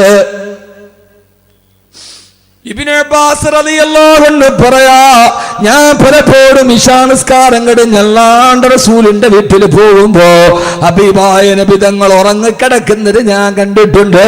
എങ്ങനെയാണ് ഉറങ്ങുന്നതെന്നറിയോ? താവിയാ, തന്റെ കാൽമുട്ടുകൾ വയറ്റിലേക്ക് ചേർത്ത് വെച്ചിട്ട് കൊഞ്ചു ചുരുണ്ട് കിടക്കുന്നത് പോലെയാണ് ഹബീബായ നബി തങ്ങളും ഭാര്യമാര് കിടക്കുന്നത്. ഇതൊക്കെ നിങ്ങളോട് പറഞ്ഞാൽ മനസ്സിലാകുമോ എന്നറിയില്ല. എന്നാണ് കൊഞ്ചു ചുരുണ്ട് കിടക്കുന്നത് പോലെ കാൽമുട്ടുകൾ വയറ്റിലേക്ക് ചേർത്ത് വെച്ച് കിടക്കുകയാ. ഇബ്നു അബ്ബാസേ, എന്തിനാണ് നബി സല്ലല്ലാഹു അലൈഹി വസല്ലമയും ഭാര്യമാരും എന്തിനാണ് അങ്ങനെ കിടക്കുന്നതെന്ന് ചോദിച്ചപ്പോ ഇബ്നു അബ്ബാസ് റളിയല്ലാഹു അൻഹു പറഞ്ഞ മറുപടി, വലാ തജിദ് ലഹും അശാ, അവർക്കൊരൊറ്റ ദിവസം പോലും അത്താഴം കഴിക്കാനുള്ള ഭക്ഷണം ഉണ്ടായിരുന്നില്ല. പാതിരാ സമയത്ത് ഉറങ്ങുന്ന നേരത്ത് ഭക്ഷണം കഴിക്കാനില്ലാതെ വയറൊട്ടി കിടക്കുമ്പോ ഉറക്കം വരാതെ കാൽമുട്ടുകൾ പള്ളയിലേക്ക് ചുരുട്ടി കേട്ടി വെച്ചിട്ട് കിടന്നുറങ്ങുന്ന ഹബീബായ നബി തങ്ങളെയും ഭാര്യമാരെയും ഞാൻ കണ്ടിട്ടുണ്ട്. കുപ്പളയിലെ പെങ്ങളെ, നിനക്ക് ചിന്തിക്കാൻ കഴിയോ? നമ്മുടെ ജീവിതത്തിൽ ഇങ്ങനെ ഒരു അവസ്ഥ നമ്മൾ കണ്ടിട്ടുണ്ടോ? ഇങ്ങനെ കിടന്ന് രാത്രിയിൽ കഴിക്കാൻ ഭക്ഷണമില്ലാതെ കാൽമുട്ടുകൾ വയറ്റിലേക്ക് ചേർത്ത് വെച്ച് ഭാര്യമാരുടെ കൂടെ കിടന്ന പ്രവാചകനാണ് സുജൂദിൽ കിടന്ന് ദുആ ചെയ്യുന്നത്. അല്ലാഹുമ്മ അഹ്യിനി മിസ്കീനാ വഅമിത്നി മിസ്കീനാ. പടച്ചവനെ, നീ എന്നെ ദരിദ്രനാക്കണേ അല്ലാ. ആയിഷ ബീവി പറയാണ്, ഇനി എന്ത് ദാരിദ്ര്യമാണ് ഞങ്ങൾ അനുഭവിക്കാറുള്ളത്? ഞങ്ങളും ദാരിദ്ര്യത്തിലാണ്. എന്റെ പ്രിയപ്പെട്ട സഹോദരങ്ങളെ, എന്താണ് കാരണമെന്നറിയോ? ഈ ജീവിതത്തെ ഒരു ജീവിതമായി ഖുർആൻ പരിഗണിച്ചിട്ടില്ല. ഇവിടെ എത്ര കഷ്ടപ്പെട്ടാലും അല്ലാഹുവിന്റെ പരലോകത്തെത്തുമ്പോ ചെറുപ്പക്കാരെ നമുക്ക് തല ഉയർത്തി നിൽക്കണ്ടേ. അതുകൊണ്ട് കള്ളിനോട് വിട, കഞ്ചാവിനോട് വിട, സിനിമയോട് വിട, ആവാസങ്ങളോട് വിട, ഈ കാണുന്ന ദീനിന് നിരക്കാത്ത ആവാസങ്ങളോട് വിട. ഇനി നമ്മൾ പുതിയ ചിന്തയിലേക്ക് നടന്നു പോവുക. ഈ ദുനിയാവ് സുഖിക്കാനുള്ളതല്ല, ഇത് ആസ്വദിക്കാനുള്ളതല്ല. പെങ്ങളെ, നിങ്ങൾ ജീവിതത്തിൽ ആഡംബരത്തെ കൊതിക്കുന്നുവോ? നിങ്ങൾ ഇവിടെ ഹറാമുകൾ എത്ര കൊതിക്കുന്നുവോ അള്ളാഹുവിற்கு സമ്പത്ത് കിടക്കുമ്പോ കല്യാണത്തിന്റെ പേരിൽ കോടികൾ ആടിത്തിമിറുക്കുന്ന, കല്യാണത്തിന്റെ തലേ ദിവസം ഗാനമേള നടത്തുന്ന, മഞ്ഞ കല്യാണം എന്ന പേരിൽ ആഭാസത്തെ വാരി വിരത്തുന്ന ഉമ്മായും ഉപ്പായും പ്രായബുദ്ധിയായ മകളുമൊക്കെ മഞ്ഞ വസ്ത്രം ധരിച്ചു അള്ളാഹുവിന്റെ ദീനിന്റെ ഔറത്ത് പോലും സൂക്ഷിക്കാറ് വീഡിയോ ടെലികാസ്റ്റിംഗ് നടത്തിയിട്ട് കല്യാണം ആർഭാടമാക്കുന്ന പെങ്ങളെ, കല്യാണം ആർഭാടമാക്കുന്നവരെ മാറണ്ട മോനെ. ഓമൽ ഹയാത്തു ദുനിയാ ഇല്ലാ മതാഉൽ ഗുറൂർ. ഈ ദുനിയാവ് നിങ്ങളെ ചതിക്കുമേ. അതുകൊണ്ട് ഈ ആഡംബരത്തിനോട് വിട പറയണം, ഈ അനാശാസ്യത്തിനോട് വിട പറയണം. ഇതൊക്കെ പറയുമ്പോ മൂല്യാക്കന്മാര് മൂരാച്ചികളോ വാക്കലിമാര് പ്രസംഗിക്കുന്നതെന്തിനാ? അവരുടെ മേല് കുതിര കയറാനാണ് ആൾക്കാർക്ക് താല്പര്യം. ആരൊക്കെ പറഞ്ഞാലും ഞങ്ങളിത് ചെയ്യുമെന്ന് പറയുന്നവരോട് സമ്പത്തിന്റെ പേരിൽ അഹങ്കരിക്കുന്നുവെങ്കിൽ കാറൂനിനെ ഓർക്കുക, കുടുംബത്തിന്റെ പേരിൽ അഹങ്കരിക്കുന്നെങ്കിൽ അബൂലഹബിനെ ഓർക്കുക, സമ്പത്തിന്റെ പേരിൽ അഹങ്കരിക്കുന്നെങ്കിൽ കാറൂനെ ഓർക്കുക. തന്റെ സമ്പത്തിന്റെ ആഡംബരം കാണിക്കാൻ ആയിരക്കണക്കിന് കുതിരകൾ, കുതിരയുടെ മുകളിൽ സ്വർണ്ണ ഖജനാവുകൾ, പതിനായിരക്കണക്കിന് അനുയായികളുമായി തന്റെ നാട്ടിലൂടെ തന്റെ സമ്പത്തിന്റെ ആഡംബരം കാണിച്ച കാറൂൻ അവനെ ഭൂമി വിഴുങ്ങിക്കളഞ്ഞുവത്രേ. അള്ളാഹു കാത്തുരക്ഷിക്കട്ടെ, അള്ളാഹു കാത്തുരക്ഷിക്കട്ടെ. അതുകൊണ്ട് സഹോദര സഹോദരി, വമൽ ഹയാത്തു ദുനിയാ ഇല്ലാ മതാഉൽ ഗുറൂർ. ഈ ദുനിയാവ് ഏത് സമയത്തും നിങ്ങളെ വഞ്ചിച്ചു കളയും. അള്ളാഹു കാത്തുരക്ഷിക്കട്ടെ, അള്ളാഹു കാത്തുരക്ഷിക്കട്ടെ. അതുകൊണ്ടാണ് ഖുർആൻ സൂറത്തുൽ മുൽക്കിന്റെ 2-ാമത്തെ ആയത്ത് അല്ലദീ ഖലഖൽ മൗത വൽ ഹയാ, അവൻ മരണത്തെ സൃഷ്ടിച്ചവനാണ്, വൽ ഹയാത്ത ജീവിതത്തെ സൃഷ്ടിച്ചവനാണ്. അപ്പൊ യഥാർത്ഥ ജീവിതം മരണത്തിന് ശേഷമുള്ള ജീവിതമാണ്. മരണത്തെ മുമ്പുള്ള ജീവിതം അല്ലാഹു പറഞ്ഞിട്ടേ ഇല്ല. കാരണം ഇതൊരു ജീവിതം അല്ല മനുഷ്യന്മാരെ. ഏത്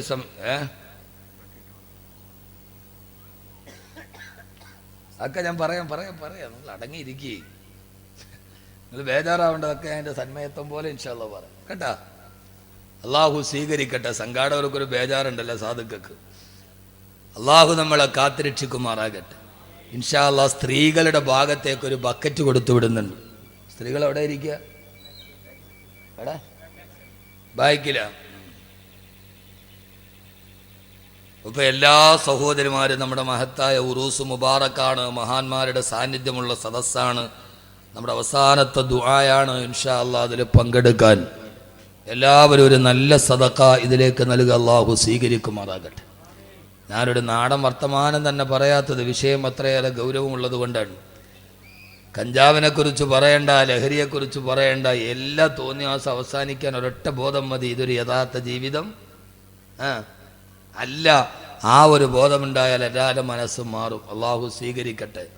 അതുകൊണ്ട് വാരി വലിച്ചു പറയുന്നതിലല്ല, അനിവാര്യമായ 3 ചിന്തകൾ ഇനി ഇൻഷാ അല്ലാഹ് നമ്മുടെ ജീവിതത്തിൽ ഉണ്ടാവണം. എത്ര ചിന്തകൾ? 3 ചിന്തകൾ. ആ 3 കൂടെ പറയും ഇൻഷാ അല്ലാഹ്. ഇപ്പോൾ തന്നെ 10 കഴിഞ്ഞു, അത് വിഷയമില്ല. ആ 3 കാര്യം എപ്പോൾ പറഞ്ഞു തീരുന്നു അപ്പോൾ നമുക്ക് നിർത്തിയാൽ മതി. പോരാ, നിങ്ങളിരിക്കൂലേ? ഞാൻ നേരത്തെ നിർത്തുന്നവർക്ക് പരാതി, ആ പരാതി അങ്ങ് തീരട്ടെ. അള്ളാഹു സ്വീകരിക്കട്ടെ. അൽഹംദുലില്ലാഹ്, നല്ല സദസ്. സഹോദരങ്ങളെ ഒത്തിരി പറയുന്നില്ല. എൻ്റെ പൊന്നു സഹോദരങ്ങളോട്, എൻ്റെ ജീവിതം മാറണം, നിങ്ങളുടെ ജീവിതം മാറണം. അള്ളാഹ് ഇഷ്ടപ്പെട്ട പൊരുത്തപ്പെട്ട വഴിയിലൂടെ സഞ്ചരിക്കണം. അവസാനം മരിക്കണ നേരത്ത് നമ്മുടെ മയ്യത്ത് നോക്കിയിട്ട് ആളുകൾ പറയണം, ആ മുഖത്ത് എന്തോ ഒരു പുഞ്ചിരിയാണ്, മാഷാ അല്ലാഹ്, ആ മുഖത്ത് എന്തോ ഒരു ചിരിയാണ്. യഥാർത്ഥത്തിൽ ചിരിക്കേണ്ടത് മരിക്കുന്ന സമയത്താണ്. എൻ്റെ പൊന്നു സഹോദരിമാരെ, അതുകൊണ്ട് മനസ്സിനെ കുറച്ചൊക്കെ പിടിച്ചു നിർത്തി, മോഹങ്ങൾക്ക് കുച്ചുവലം കിടിയും.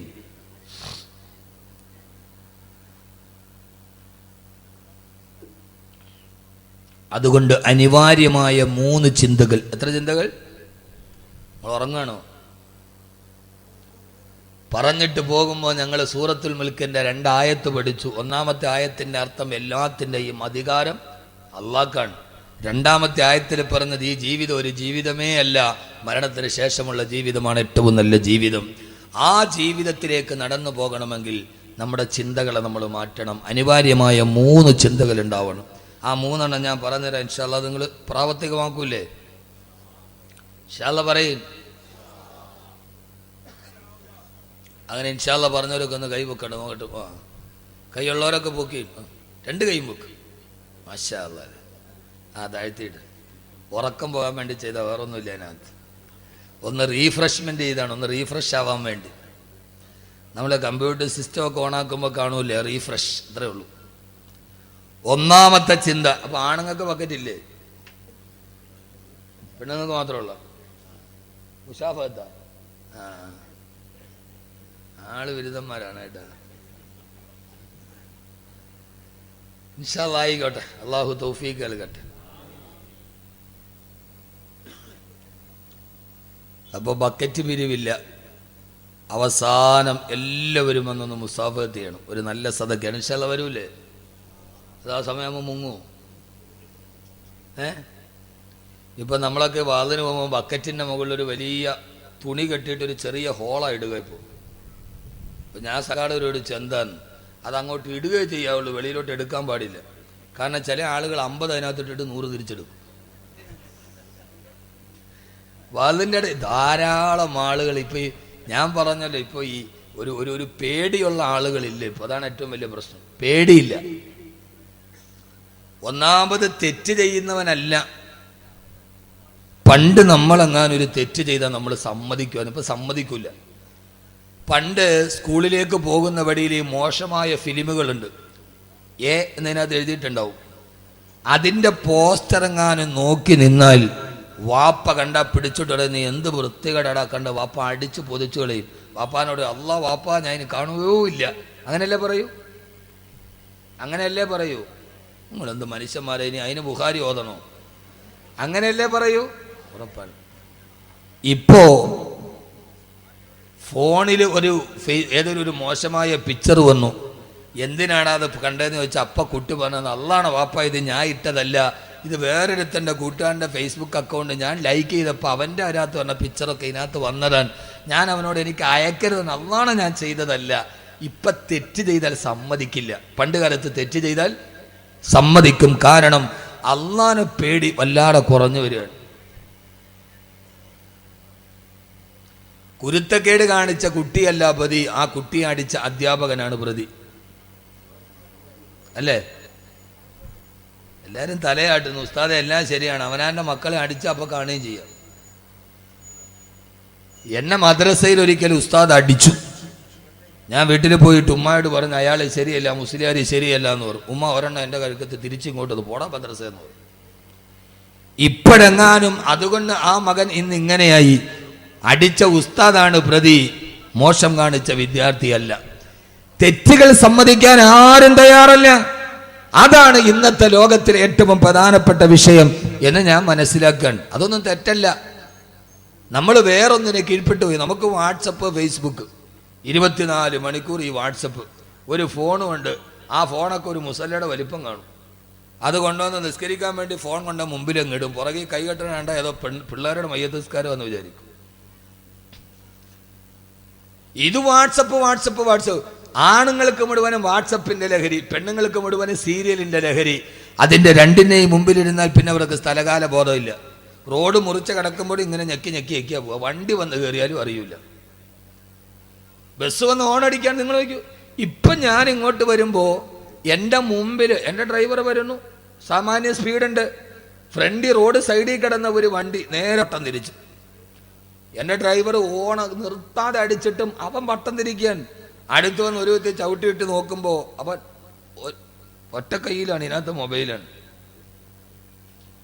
ആലോചിച്ച് നോക്കി. ഫോണിങ്ങനെ ഞെക്കി പിടിച്ചിട്ട് അവ അറിഞ്ഞിട്ടില്ല ഒരു ലഹരിയാണ് വാട്സപ്പ് എന്ന് പറയുന്നത്. റോഡ് മുറിച്ച് കിടക്കുമ്പോൾ പള്ളിയിൽ നിസ്കരിക്കാൻ പറഞ്ഞാൽ അസ്സലാമു അലൈക്കും, വലൈക്കും സലാം. സലാം പറയാൻ ആളില്ല. മയ്യത്ത് കണ്ടാൽ സലാമില്ല. ഈ ഞെക്കല് തന്നെ. ഒരു ചെറുപ്പക്കാരൻ ഇങ്ങനെ ചാറ്റ് ചെയ്ത് നേരെ പോയി വീട്ടിൽ പോയി കയറി. അവൻ ഞെക്കി ഞെക്കി ഞെക്കി ഇങ്ങനെ പോയി നേരെ പോയി വീട്ടിൽ പോയി കയറി. ആ വീട്ടിൽ സീരിയൽ കണ്ടോണ്ടിരുന്ന പെണ്ണ് നേരെ ചായ ഇട്ടോണ്ട് ഇവന്റെ കൈ കൊണ്ട് കൊടുത്തു. പറഞ്ഞ മനസ്സിലായില്ല? ഞാൻ പറഞ്ഞെനിക്ക് മനസ്സിലായില്ല. ഇവൻ ഞെക്കി ഞെക്കി ഞെക്കി പോയി നേരെ ഒരു വീട്ടിൽ പോയി കയറി. ആ വീട്ടിൽ സീരിയൽ കണ്ട് ലഹരി മൂത്ത പെണ്ണ് ചായ ഇട്ട് അടുക്കളയിൽ പോയി, ഫ്രണ്ടിൽ ആണുങ്ങൾ വന്നപ്പോൾ അടുക്കളയിൽ പോയി ചായ ഇട്ട് കൊണ്ടുവന്ന് അവന്റെ കൈ കൊടുത്തു.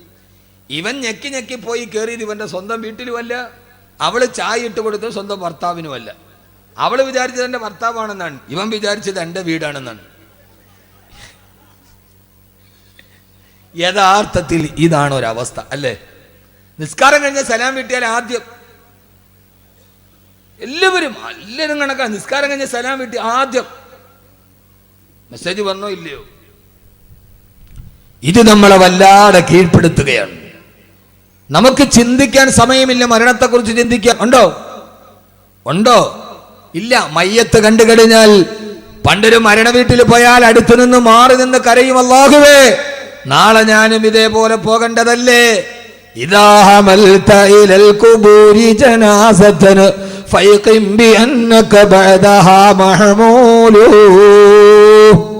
പടച്ചവനെ നാളെ ഇതേപോലെ എന്നെയും കൊണ്ടുപോകുമല്ലോ.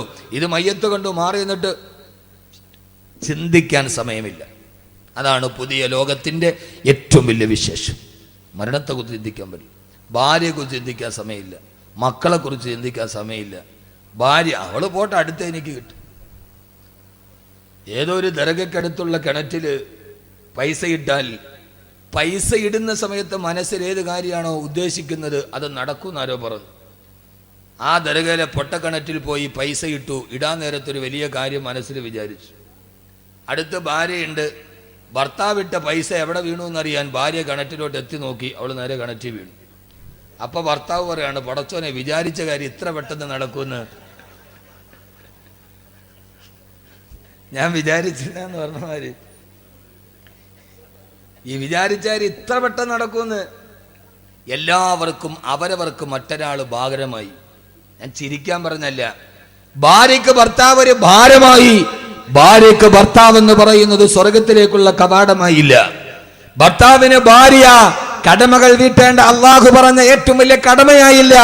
ഭർത്താവിന് ഭാര്യ ഏത് സമയത്തും ഒഴിഞ്ഞു പോകേണ്ട ഒരു ചരക്കായി. മാതാപിതാക്കൾക്ക് മക്കള് ഭാരമായി, മക്കൾക്ക് മാതാപിതാക്കള് ഭാരമായി. സഹോദര, ഞാൻ നേരത്തെ പറഞ്ഞു, അടുക്കളയിൽ നിൽക്കുന്ന അമ്മയെ പുറകിൽ നിന്ന് അടിച്ചു വീഴ്ത്തി മാറിടത്തിൽ ചവിട്ടിപ്പിടിച്ച് കഴുത്തിൽ ശാളുമുളുക്കി കൊന്ന് വലിച്ചോണ്ട് പോയി മകൻ അമ്മയെ കത്തിച്ച് ചാമ്പലാക്കി.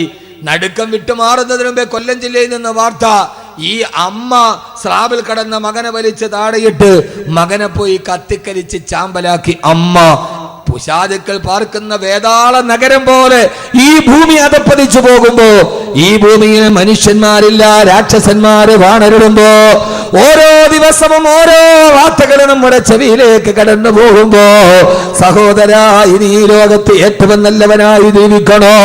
അനിവാര്യമായ 3 ചിന്തകൾ നമ്മുടെ മനസ്സിലുണ്ടാവണം. അക്കമിട്ട് പഠിച്ചോളുക. 1, അള്ളാഹു എന്നെ കാണുന്നുണ്ടെന്നുള്ള ബോധമുണ്ടാവുക. ഓരോ ആണിനോടും പെണ്ണിനോടും വിനീതനായ വാക്കവിയുടെ വാക്കുകൾ കാണത്തി. ഒരൽപ്പം കഴിയുമ്പോൾ നമ്മൾ പിരിയുകയാണ്. ആ സമയത്ത് നമ്മുടെ മനസ്സിലോത്തിരിക്കാൻ ഇനി മുതൽ നമ്മുടെ ചിന്തകൾ ഈ ചിന്തയാകണേ. 1, എന്റെ അള്ളാഹു എന്നെ കണ്ടുകൊണ്ടിരിക്കുന്നുണ്ട്. അന തഅബുദല്ലാഹ കഅന്നക തറാ ഫഇൻ ലം തകുൻ തറാഹു ഫഇന്നഹു യറാ. എന്റെ ചെറുപ്പക്കാരെ, ഈ ബോധം മനസ്സിലേക്ക് ചേർത്ത് വെക്കുക. അള്ളാഹുവിനെ ഞാൻ കാണുന്നില്ലെങ്കിലും അള്ളാഹു എന്നെ കണ്ടുകൊണ്ടിരിക്കുന്നുണ്ട്. എനിക്കെന്റെ റബ്ബിനെ പേടിയാ, എനിക്കെന്നെ അള്ളാനെ പേടിയാ. സഹോദര, ഈ പേടിയിലൂടെ നടന്നു പോകുമ്പോ എനിക്കെന്റെ റബ്ബിനെ പേടിയാ. ഈ ഉപ്പളക്കുന്നിലെ ഓരോ വീട്ടിലും ഇങ്ങനെ ഒരു ചിന്തയുണ്ടാവണം. ആണിനുണ്ടാവണം, പെണ്ണിനുണ്ടാവണം, മക്കൾക്കുണ്ടാവണം. പാതിരാ സമയത്ത് ഉമർ റളിയല്ലാഹു തആല നടന്നു പോകുമ്പോ, മോളെ പാലില് വെള്ളം ചേർക്കോളെ. ഉമ്മ, ഉമർ കാണില്ല. ഉമ്മ, മോളെ ഉമർ റളിയല്ലാഹു തആല ഉറക്കമാണല്ലോ. ആരും അറിയാതെ പാലില് വെള്ളം ചേർക്കാൻ കൗമാരക്കാരിയായ സുന്ദരി പെണ്ണിനോട് പറഞ്ഞപ്പോ ആ പെണ്ണ് ചോദിച്ചൊരു മറുപടിയുണ്ട്. ഉമ്മ, ഇദാ കാന ഉമറു നായിമൻ ഫറബ്ബു ഉമറു യഖ്ലാ. ഉമർ ഇറങ്ങിയാലും ഉമറിന്റെ റബ്ബിറങ്ങില്ലല്ലോ ഉമ്മ. ഉപ്പളക്കൊന്നിലെ വീട്ടിൽ ഈ കൗമാരക്കാരി ഉണ്ടാവട്ടെ, ഉമ്മ തെറ്റ് ചെയ്യാൻ പോകുന്ന സമയത്ത് ഉമ്മയുടെ കൈ പിടിച്ചിട്ടുമ്മ, അള്ളാനെ പേടിക്കണേ ഉമ്മ, അള്ളാനെ പേടിക്കണേ ഉമ്മ, ഉപ്പാനെ ചതിക്കല്ല ഉമ്മ, ഗൾഫിൽ നിൽക്കുന്ന ഉപ്പാനെ ചതിക്കല്ല ഉമ്മ, അള്ള കാണുന്നുണ്ടുമ്മ എന്ന് പറയുന്ന കൗമാരക്കാരി +1 പഠിക്കുന്ന, +2 പഠിക്കുന്ന, എഞ്ചിനീയറിംഗിന് പഠിക്കുന്ന, ഹോസ്റ്റലിൽ താമസിക്കുന്ന, ആരുമില്ലാത്ത സമയത്ത് കോളേജിന്റെ ഇടനാടികളിൽ കാമകനോട് സല്ലാപം നടത്തുന്ന, അന്യപുരുഷനുമായി ബീച്ചുകളിലൂടെ കറങ്ങി നടക്കുന്ന കൗമാരക്കാരിയിൽ നിന്ന് മാറി വീടിന്റെ ഉള്ളിൽ ഉമ്മ ഒരു തെറ്റ് ചെയ്യാൻ പോയാൽ ഉമ്മാടെ കയ്യിലേക്ക് കടന്നു പിടിച്ചിട്ടുമ്മ, അള്ളാനെ പേടിക്കണേ, ആഖിറത്തെ പേടിക്കണേ, ഉപ്പാനെ ചതിക്കല്ല ഉമ്മ എന്ന് തിരുത്തി കൊടുക്കാൻ കഴിയുന്ന കൗമാരക്കാര് ഉപ്പളക്കുന്ന് മുഹീദ്ദീൻ ജുമാ മസ്ജിദിന്റെ ഓരോ മഹല്ലിലെ വീടെങ്ങനെയായി മാറണം. അല്ലാഹു തൗഫീഖ് നൽകുമാറാകട്ടെ, അല്ലാഹു തൗഫീഖ് നൽകുമാറാകട്ടെ. ഏത് തെറ്റ് ചെയ്യാൻ പോയാലും പാതിരാ സമയത്ത് ഞാൻ മദ്യപിച്ചാൽ എന്റെ ഭാര്യ അറിയില്ല, എന്റെ മക്കളറിയില്ല, നാട്ടുകാരും അറിയില്ല, എന്നാലും എന്റെ റബ്ബറിയാതിരിക്കില്ലല്ലോ. കഹിനെ ലഗി ഹേ മേം സബ് ദർവാസ ബന്ദ് കർ ഡാലാ ലേകിൻ ബന്ദ് ന ഹോ ഗയി ഇഖ്ദർ ഖുദാ വാലാ. ആരുടെ വാതിലടഞ്ഞാലും അല്ലാഹുവിന്റെ വാതിലടയില്ലല്ലോ. ഏത് സമയത്തും മനസ്സിലൊരു ചിന്ത വേണം, അല്ലാഹുവേ ഞാനിനി മദ്യപിക്കില്ല, ഞാനിനി പലിശ വാങ്ങിക്കില്ല, ഞാനിനി ചൂതാട്ടം നടത്തില്ല. കാരണം നീ എന്നെ കാണുകയാണല്ലോ, നീ എന്നെ കാണുകയാണല്ലോ. ഇത് മദ്യപാനത്തിൽ മാത്രമല്ല, കുടുംബ ജീവിതത്തിലും അല്ലാഹുവിനെ കുറിച്ച് പേടിയുണ്ടാവണേ. ഈ അഹമ്മദ് കബീർ പറയുന്നത് മുഴുവനും ഖുർആനാണ്, ഖുർആനാണ്. ഒരു വാപ്പാന്റെ 2 മക്കൾ തമ്മിൽ തെറ്റിലാണ്, 2 സഹോദരങ്ങൾ തമ്മിൽ പകയാണ്. ആ സമയത്ത് ജേഷ്ഠനായ കാബീല് അനിയനായ നിരപരാധിയായ അനുജനോട് കൊല്ലാൻ വരുന്ന സമയത്ത് അനുജൻ ഹാബീല് പറഞ്ഞ ഒരു മറുപടിയുണ്ട്. കാബീല് അനുജനോട് അസൂയ മൂത്തിട്ട് ഒട്ടകത്തിന്റെ തോളല് കൊണ്ട് തലയിലടിച്ച് കൊല്ലാൻ വരുമ്പോ, തന്റെ പ്രിയപ്പെട്ട ജേഷ്ഠൻ തന്നെ കൊല്ലാൻ വരുമ്പോ അനിയനായ ഹാബീല് പറയുന്നൊരു മറുപടി ഖുർആൻ പറയുന്നുണ്ട് സൂറത്തുൽ മാഇദ, ലഇൻ ബസത്ത ഇലയ്യ യദക ലിതഖ്തുലനി മാ അന ബിബാസുത്തിൻ യദിയ ഇലൈക ലിയഖ്തുലക ഇന്നി അഖാഫുല്ലാഹ റബ്ബൽ ആലമീൻ. തന്റെ ജേഷ്ഠൻ തന്നെ കൊല്ലാൻ ഒട്ടകത്തിന്റെ തോളല് കൊണ്ട് അടിക്കാൻ വരുമ്പോ, പ്രിയപ്പെട്ട ജേഷ്ഠാ നിങ്ങൾ എന്നെ കൊല്ലാമെന്നാലും നിങ്ങളോട് ഞാൻ തിരിച്ചൊന്നും പറയില്ല. അതെനിക്ക് നിങ്ങളോട് തിരിച്ചു ചെയ്യാൻ അറിയാത്തത് കൊണ്ടല്ല, തിരിച്ചു ചെയ്യാൻ എന്റെ കൈക്ക് ആരോഗ്യമില്ലാത്തിട്ടല്ല, ഈ പറയുന്നത് പോലെ തിരിച്ചു പറയാൻ അനുജന് കഴിയാത്തത് കൊണ്ടല്ല. പക്ഷേ ഇന്നി അഖാഫുല്ലാഹ റബ്ബൽ ആലമീൻ. എന്റെ പ്രിയപ്പെട്ട ജേഷ്ഠാ, എനിക്ക് എന്റെ റബ്ബിനെ പേടിയോ. ഇവിടെ നമ്മൾ തമ്മിൽ മത്സരിച്ചാല് നാളെ പരലോകത്ത് അല്ലാഹുവിന്റെ മുമ്പിലും മറുപടി പറയണ്ടേ എന്ന് ജേഷ്ഠനായ കാബീലിനോട് ഹാബീൽ പറഞ്ഞ മറുപടി എന്റെ ഉപ്പളക്കുന്നിലെ സഹോദരങ്ങളോട് ഏത് കാര്യമാണെങ്കിലും ഞാൻ ചുരുക്കുകയാണ്. അത് വ്യക്തി ജീവിതത്തിൽ, സ്വകാര്യ ജീവിതത്തിൽ, കുടുംബ ജീവിതത്തിൽ, ഭാര്യ ഭർത്തൃ ജീവിതത്തിൽ പെണ്ണേ ഞാൻ ക്ഷമിക്കുന്നത് ഇന്നി അഖാഫുല്ലാഹ റബ്ബൽ ആലമീൻ. എനിക്കെന്റെ അല്ലാഹുവിനെ പേടിയാ, അവൻ എന്നെ സദാ നിരീക്ഷിക്കുന്നുണ്ട്. ഇന്ന റബ്ബക ലബിൽ മിർസാദ്. എന്റെ അല്ലാഹു സദാ എന്നെ നിരീക്ഷിച്ചു കൊണ്ടിരിക്കുകയാണ്. അല്ലാഹു ബോധം തരട്ടെ, ആമീൻ പറ. പിന്നെ അവൻ തെറ്റിയോ? അള്ളാഹു എന്നെ കാണുന്നുണ്ടെന്ന് ചിന്തിക്കുന്നവൻ പിന്നെ തെറ്റിയോ? അവനെ നന്നാക്കാൻ പിന്നെ വാള് വേണോ? അവനെ നന്നാക്കാൻ പിന്നെ ഉസ്താദ് വേണോ? അവനെ നന്നാക്കാൻ അവൻ തന്നെ മതി. അതുകൊണ്ട് ഈ 3 ചിന്ത പെണ്ണുങ്ങളെ, സഹോദരിമാരെ, അഹമ്മദ് കബീർ വാക്കവി ഒന്നും പറഞ്ഞില്ലെന്ന പരാതി വേണ്ട. എൻ്റെ റബ്ബ് എന്നെ കാണുന്നുണ്ടെന്നുള്ള ബോധം, ചിന്ത മനസ്സിലുണ്ടാവുക. 1. ഇപ്പം എത്ര എണ്ണം പറഞ്ഞേ? 1. ഇനി അടുത്തേടാ 1 കഴിഞ്ഞാൽ പിന്നെ എത്രയാ? അങ്ങനെ പറ. 2. എന്നാലും ഉറക്കം പോവും. ചുമ്മാ ഇരുന്ന് കേൾക്കാൻ എനിക്ക് അത് താല്പര്യമില്ല. ഞാൻ ഇങ്ങനെയൊക്കെയാണ്. അടുത്തത് രണ്ടാമത്തേത് കാന്നക്കത്തമൂത്തുകതാ, അടുത്ത സമയം ഞാൻ മരിക്കുമെന്ന് ചിന്തിക്കുക. പിന്നെ വേറെന്താ വേണ്ടത്? അഹമ്മദ് കബീർ പോവുകയാണ് സലാം പറഞ്ഞ്. എൻ്റെയും നിങ്ങളുടെയും ചിന്ത, പറഞ്ഞവൻ്റെയും കേട്ടവൻ്റെയും ചിന്ത, അടുത്ത നിമിഷം ഞാൻ മരിക്കും. ഇതെൻ്റെ അവസാനത്തെ ഇശാ നിസ്കാരമാണ്. നാളത്തെ ഇശായ്ക്ക് ഞാൻ ഉണ്ടാവില്ല. അന്നത്തെ ഇശായ്ക്ക് എന്ത് തക്കവയായിരിക്കും? പടച്ചോനെ, ഇതെൻ്റെ അവസാനത്തെ സുബഹിയാണ്. ഞാൻ അടുത്ത സുബഹിക്ക് ഞാൻ ഉണ്ടാവില്ല. ആ സുബഹി എത്ര മനസാന്നിധ്യത്തോടെ നമ്മൾ നിർവഹിക്കും? അള്ളാഹു തൗഫീക്ക് നൽകട്ടെ. ആമീൻ പറ. ഞാൻ അതിനെക്കുറിച്ച് ഇന്നലെ സിറാജുദ്ദീൻ ഖാസിമി മരണമൊക്കെ പറഞ്ഞില്ലേ? ഇല്ലേ? പറഞ്ഞില്ലേ? അപ്പൊ പിന്നെ ഇനി ഞാൻ പറയണ്ടല്ല? ഞാൻ പറയണോ? വേണ്ട. വേണ്ടല്ലോ? വേണോ? ചുമ്മാ വേണ്ടെന്ന് പറ. പിന്നെ വേണോന്ന് പറഞ്ഞാൽ അങ്ങനെ ഒരു കണ്ണിച്ചോരയില്ലല്ലോ. എന്താ അബ്ദുൽ ഖാർ ഇങ്ങനെ ഇവര്? എൻ്റെ പഴയകാല സുഹൃത്താ, കണ്ടിട്ട് ഒത്തിരി ആളെ ഇപ്പോഴാണ് കാണും. ഇപ്പൊ കണ്ടപ്പോ ക്യാമറ. മാഷാ അള്ളാഹു ബറക്കത്ത് ചെയ്യട്ടെ. അള്ളാഹു പ്രയാസങ്ങളൊക്കെ മാറ്റിത്തരട്ടെ. ഭാര്യ മക്കൾക്കൊക്കെ സുഖം തന്നെ. ഈ പണ്ടൊക്കെ സമയം ഉണ്ടായിരുന്നു. ഇപ്പൊ സമയമില്ലാത്തതുകൊണ്ട് ആരെയും അങ്ങനെ കാണാൻ പറ്റില്ല. അപ്പൊ അവര് പറയും ഇയാളൊക്കെ വലിയ ആളായി പോയെന്ന്. അങ്ങനെയല്ല, മനസ്സിലുണ്ട്. ഇപ്പം 3-4 വർഷമായി കണ്ടിട്ടല്ലേ. ഇപ്പൊ കണ്ടോ, എൻ്റെ മനസ്സിൽ പേരോർമ്മയുണ്ടല്ലോ. അതാണ്. അള്ളാഹു സ്വീകരിക്കട്ടെ. അതുകൊണ്ട് മരണത്തെക്കുറിച്ച് ഇന്നലെ നന്നായിട്ട് കേട്ടു. ഞാൻ 2 വരി കവിത പാടിത്തരാം. 2 വരി കവിത, ഒരറബി കവിയുടെ 2 വരി കവിത. അത് മാത്രം മതി, വേറൊന്നും വേണ്ട. വേറെ കവിതയൊന്നുമല്ല. അറബി കവി വാഴ്ത്തപ്പെടട്ടെ. അദ്ദേഹത്തിന്റെ 2 വരി കവിത. ആ കവിത മതി മരണത്തെ കുറിച്ച് ജീവിതത്തിൽ ചിന്ത വരാൻ. ഹലക്കൽ മുദാവി വൽ മുദാവാ വല്ലദി ജലബദ്ദവാബാഹു വൽ മുസ്തരി. അറബി കവി പാടിത്തരികയാണ്. ഹലക്കൽ മുദാവി വൽ മുദാവാ വല്ലദി ജലബദ്ദവാബാഹു വൽ മുസ്തരി. ഹലക്കൽ മുദാവി, ചികിത്സിച്ച ഡോക്ടർ മരിച്ചു. വൽ മുദാവാ, ചികിത്സിക്കപ്പെട്ട രോഗിയും മരിച്ചു. അല്ലദീ ജലബദ്ദവാ, ഇവർക്ക് മരുന്ന് കൊണ്ടുവന്ന മെഡിക്കൽ റെപ്പ് മരിച്ചുപോയി. വബാഹു, ഈ മരുന്ന് വാങ്ങാൻ വന്ന കൂട്ടിരിപ്പുകാരനും, വബാഹു, ഇതിനെ വിൽക്കാൻ വിട്ട ഫാർമസിക്കാരനും മരിച്ചില്ലയോ? വൽ മുസ്തരി, അത് വാങ്ങിക്കാൻ വന്ന കൂട്ടിരിപ്പുകാരനും മരിച്ചില്ലയോ? ഇനി ആരാണ് മരിക്കാനുള്ളത്? ചികിത്സിച്ച ഡോക്ടർ മരിച്ചു, രോഗിയും മരിച്ചു. ഈ ഡോക്ടർക്ക് മരുന്ന് കൊണ്ടുവന്ന മെഡിക്കൽ റെപ്പും മരിച്ചു. വബാഹു, ഈ മരുന്ന് വിട്ട മെഡിക്കൽ സ്റ്റോറുകാരനും മരിച്ചു. വൽ മുസ്തരി, വാങ്ങിക്കാമെന്ന കൂട്ടിരിപ്പുകാരനും മരിച്ചു. മരുന്ന് കൊണ്ടൊരാള് മരണത്തിൽ നിന്ന് രക്ഷപ്പെടുമായിരുന്നെങ്കിൽ രക്ഷപ്പെടേണ്ടത് ഫാർമസിക്കാരനല്ലേ?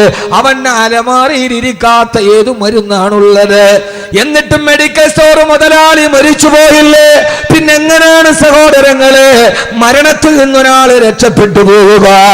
അറബി കവിയുടെ ഈ വാക്ക് വാഴ്ത്തപ്പെടട്ടെ. ഹലക്കൽ മുദാവി വൽ മുദാവാ വല്ലദീ ജലബദ്ദവാബാഹു വൽ മുസ്തരി. ഈ മരണത്തെ കുറിച്ച് ഓർമ്മിക്കുക. അള്ളാഹു തൗഫീഖ് നൽകി അനുഗ്രഹിക്കുമാറാകട്ടെ. ഏത് സമയത്തും മരണത്തെ ഓർമ്മിക്കുക. നമ്മുടെ വീട്ടിൽ മാറ്റമുണ്ടാകാൻ ഒരു ചെറിയ കാര്യം നിങ്ങൾക്ക് ഞാൻ പറഞ്ഞു തരാം. വീട്ടിലെ ഭർത്താവ് നന്നാവും, ഭാര്യ നന്നാവും, വീട്ടിലെ പെൺമക്കൾ നല്ലവരാകും, അവര് നിന്നെ ഹറാമ് ചെയ്യില്ല. ഒരു ചെറിയ കാര്യം നിങ്ങൾ ചെയ്താൽ മതി, നിങ്ങളുടെ വീട്ടിൽ അനിവാര്യമായ മാറ്റമുണ്ടാവും. ആ ഒരു ചെറിയ കാര്യം ഈ വിനീതം പറഞ്ഞു തരാം. ഇൻഷാ അല്ലാഹ് നിങ്ങൾ ചെയ്യുമല്ലോ? ചെയ്യില്ലേ? ഉറക്കെ ഇൻഷാ അല്ലാഹ് പറ. നിങ്ങൾ എന്തിട്ട് മനുഷ്യന്മാരാകും? നിങ്ങൾ ഉറക്കെ പറ. നിങ്ങൾ പൈസ തരണ്ട, 1 ലക്ഷം നിങ്ങൾ തരണ്ട. ഏറെ വന്നാൽ ഒരു 250 രൂപ മുടക്കിയാൽ മതി. എത്ര വകല് പറഞ്ഞാൽ നന്നാവാത്തവര് നന്നാവും. അതിനെന്ത് ചെയ്യണമെന്നറിയോ? വൈകുന്നേരം ഇശാ നമസ്കാരം കഴിഞ്ഞ് വീട്ടിൽ പോകുമ്പോ എല്ലാവരും ഒരുമിച്ചിരുന്ന് ഭക്ഷണം കഴിച്ചു. ആ ഭക്ഷണമൊക്കെ കഴിച്ചിട്ട് കയ്യും കഴുകിയിട്ട് ഓരോരുത്തർ അവരവരുടെ കിടക്കറയിലേക്ക് പോകാൻ പോകുന്നതിന് മുമ്പ് വീടിന്റെ മേശയ്ക്ക് ചുറ്റും എല്ലാവരും ഒരുമിച്ചിരിക്കണം. എന്നിട്ട് മകളോട് പറയണം, പൊന്നുമോളെ ഒരു പാട്ട് പാട്, പൊന്നുമോളെ ഒരു പാട്ട് പാട്. മോളെ കൊണ്ടൊരു പാട്ട് പാടിപ്പിച്ചാൽ മതി, നന്നാവും. അല്ലെ മോനോട് പറയണം, മോനെ ഒരു പാട്ട് പാട്, ആ നാട് മുഴുവൻ നന്നാവും, വീട് മുഴുവൻ നന്നാവും. നിങ്ങൾ എന്നെ അന്തം വിട്ട് നോക്കണല്ലോ മനുഷ്യന്മാരെ, പാട്ട് പാടി നന്നാക്കാനാ. അറിഞ്ഞൂടെ പാട്ട്?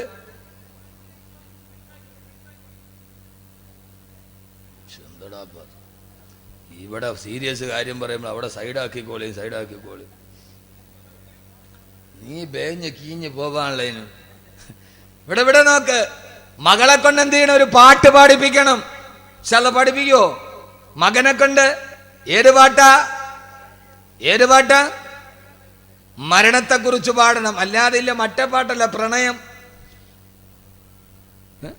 നീലരാവിൽ നഗ്നമേനികൾ നീലരാവിൽ ഉരസുന്ന സുഖമല്ലോ പ്രണയം. അതല്ല പ്രണയം എന്ന് പറഞ്ഞാൽ എന്താ? എനിക്ക് പറയാൻ ഉത്തരവുണ്ട്, പക്ഷെ പറയാൻ ഈ സ്ഥലം ശരിയാവല്ലാത്തതുകൊണ്ട് ഞാൻ പറയാതിരിക്കണം. നമ്മുടെ മാപ്പിളപ്പാട്ട് വലിയ മുബാറക്കായിട്ട് ബിസ്മി പറഞ്ഞ് ഒതുവെടുത്തിട്ട് നമ്മളിട്ട് കേൾക്കണ മാപ്പിളപ്പാട്ടേരാ? നീലരാവിൽ നഗ്നമേനികൾ ഉരസുന്ന സുഖമല്ല പ്രണയം എന്നാരടാ മോനെ പറഞ്ഞത്? പരിപൂർണ നഗ്നമായ രണ്ട് ശരീരം തമ്മിൽ ഉരസുമ്പോൾ ഉണ്ടാകുന്ന വികാരമാണ് പ്രണയമെന്നാണ്. ഏത്? എനിക്കിപ്പോൾ എഴുതിയവൻ കേസ് കൊടുത്താലും ഡയറക്ടേഴ്സ് എനിക്കത് പുല്ലാണ്. അങ്ങനെയല്ലേ പാട്ട്? അങ്ങനെയല്ലേ? ഓ കഷ്ടം, മുത്തക്കീങ്ങളൊന്നും അറിഞ്ഞൂടാ അവർക്ക്. നിങ്ങൾ ഇരിക്കണ ഇരിപ്പ് കണ്ട ഇവർക്ക് ഇതൊന്നും അറിഞ്ഞൂടാ. മുത്തക്കീങ്ങൾ ഖുർആൻ മാത്രമേ അറിയാവൂ. മാപ്പിളപ്പാട്ട് നഗ്നമേനികൾ നീലരാവിൽ ഉരസുന്ന സുഖമല്ല പ്രണയം എന്ന് പുതിയ കവി. എന്നാ പഴയ കവി എങ്ങനെയാണ്? കാമുകി ചോദിക്കാൻ രമണം പോലും പറഞ്ഞിട്ടില്ല. അങ്ങനെ രമണം പോലും, ചങ്ങമ്പുഴയുടെ രമണം പോലും പ്രണയത്തെ നിരാകരിക്കുകയാണ് ചെയ്തത്. കാനനച്ചോലയിൽ ആടുമേക്കാൻ ഞാനും വരട്ടെയോ നിന്റെ കൂടെ. ആരും കാണാത്ത കാനനച്ചോലയിൽ ചെറുപ്പക്കാരാ നിന്റെ കൂടെ ആടുമേക്കാൻ ഞാൻ വരട്ടെ എന്ന് ചോദിച്ചപ്പോ ചങ്ങമ്പുഴയുടെ രമണം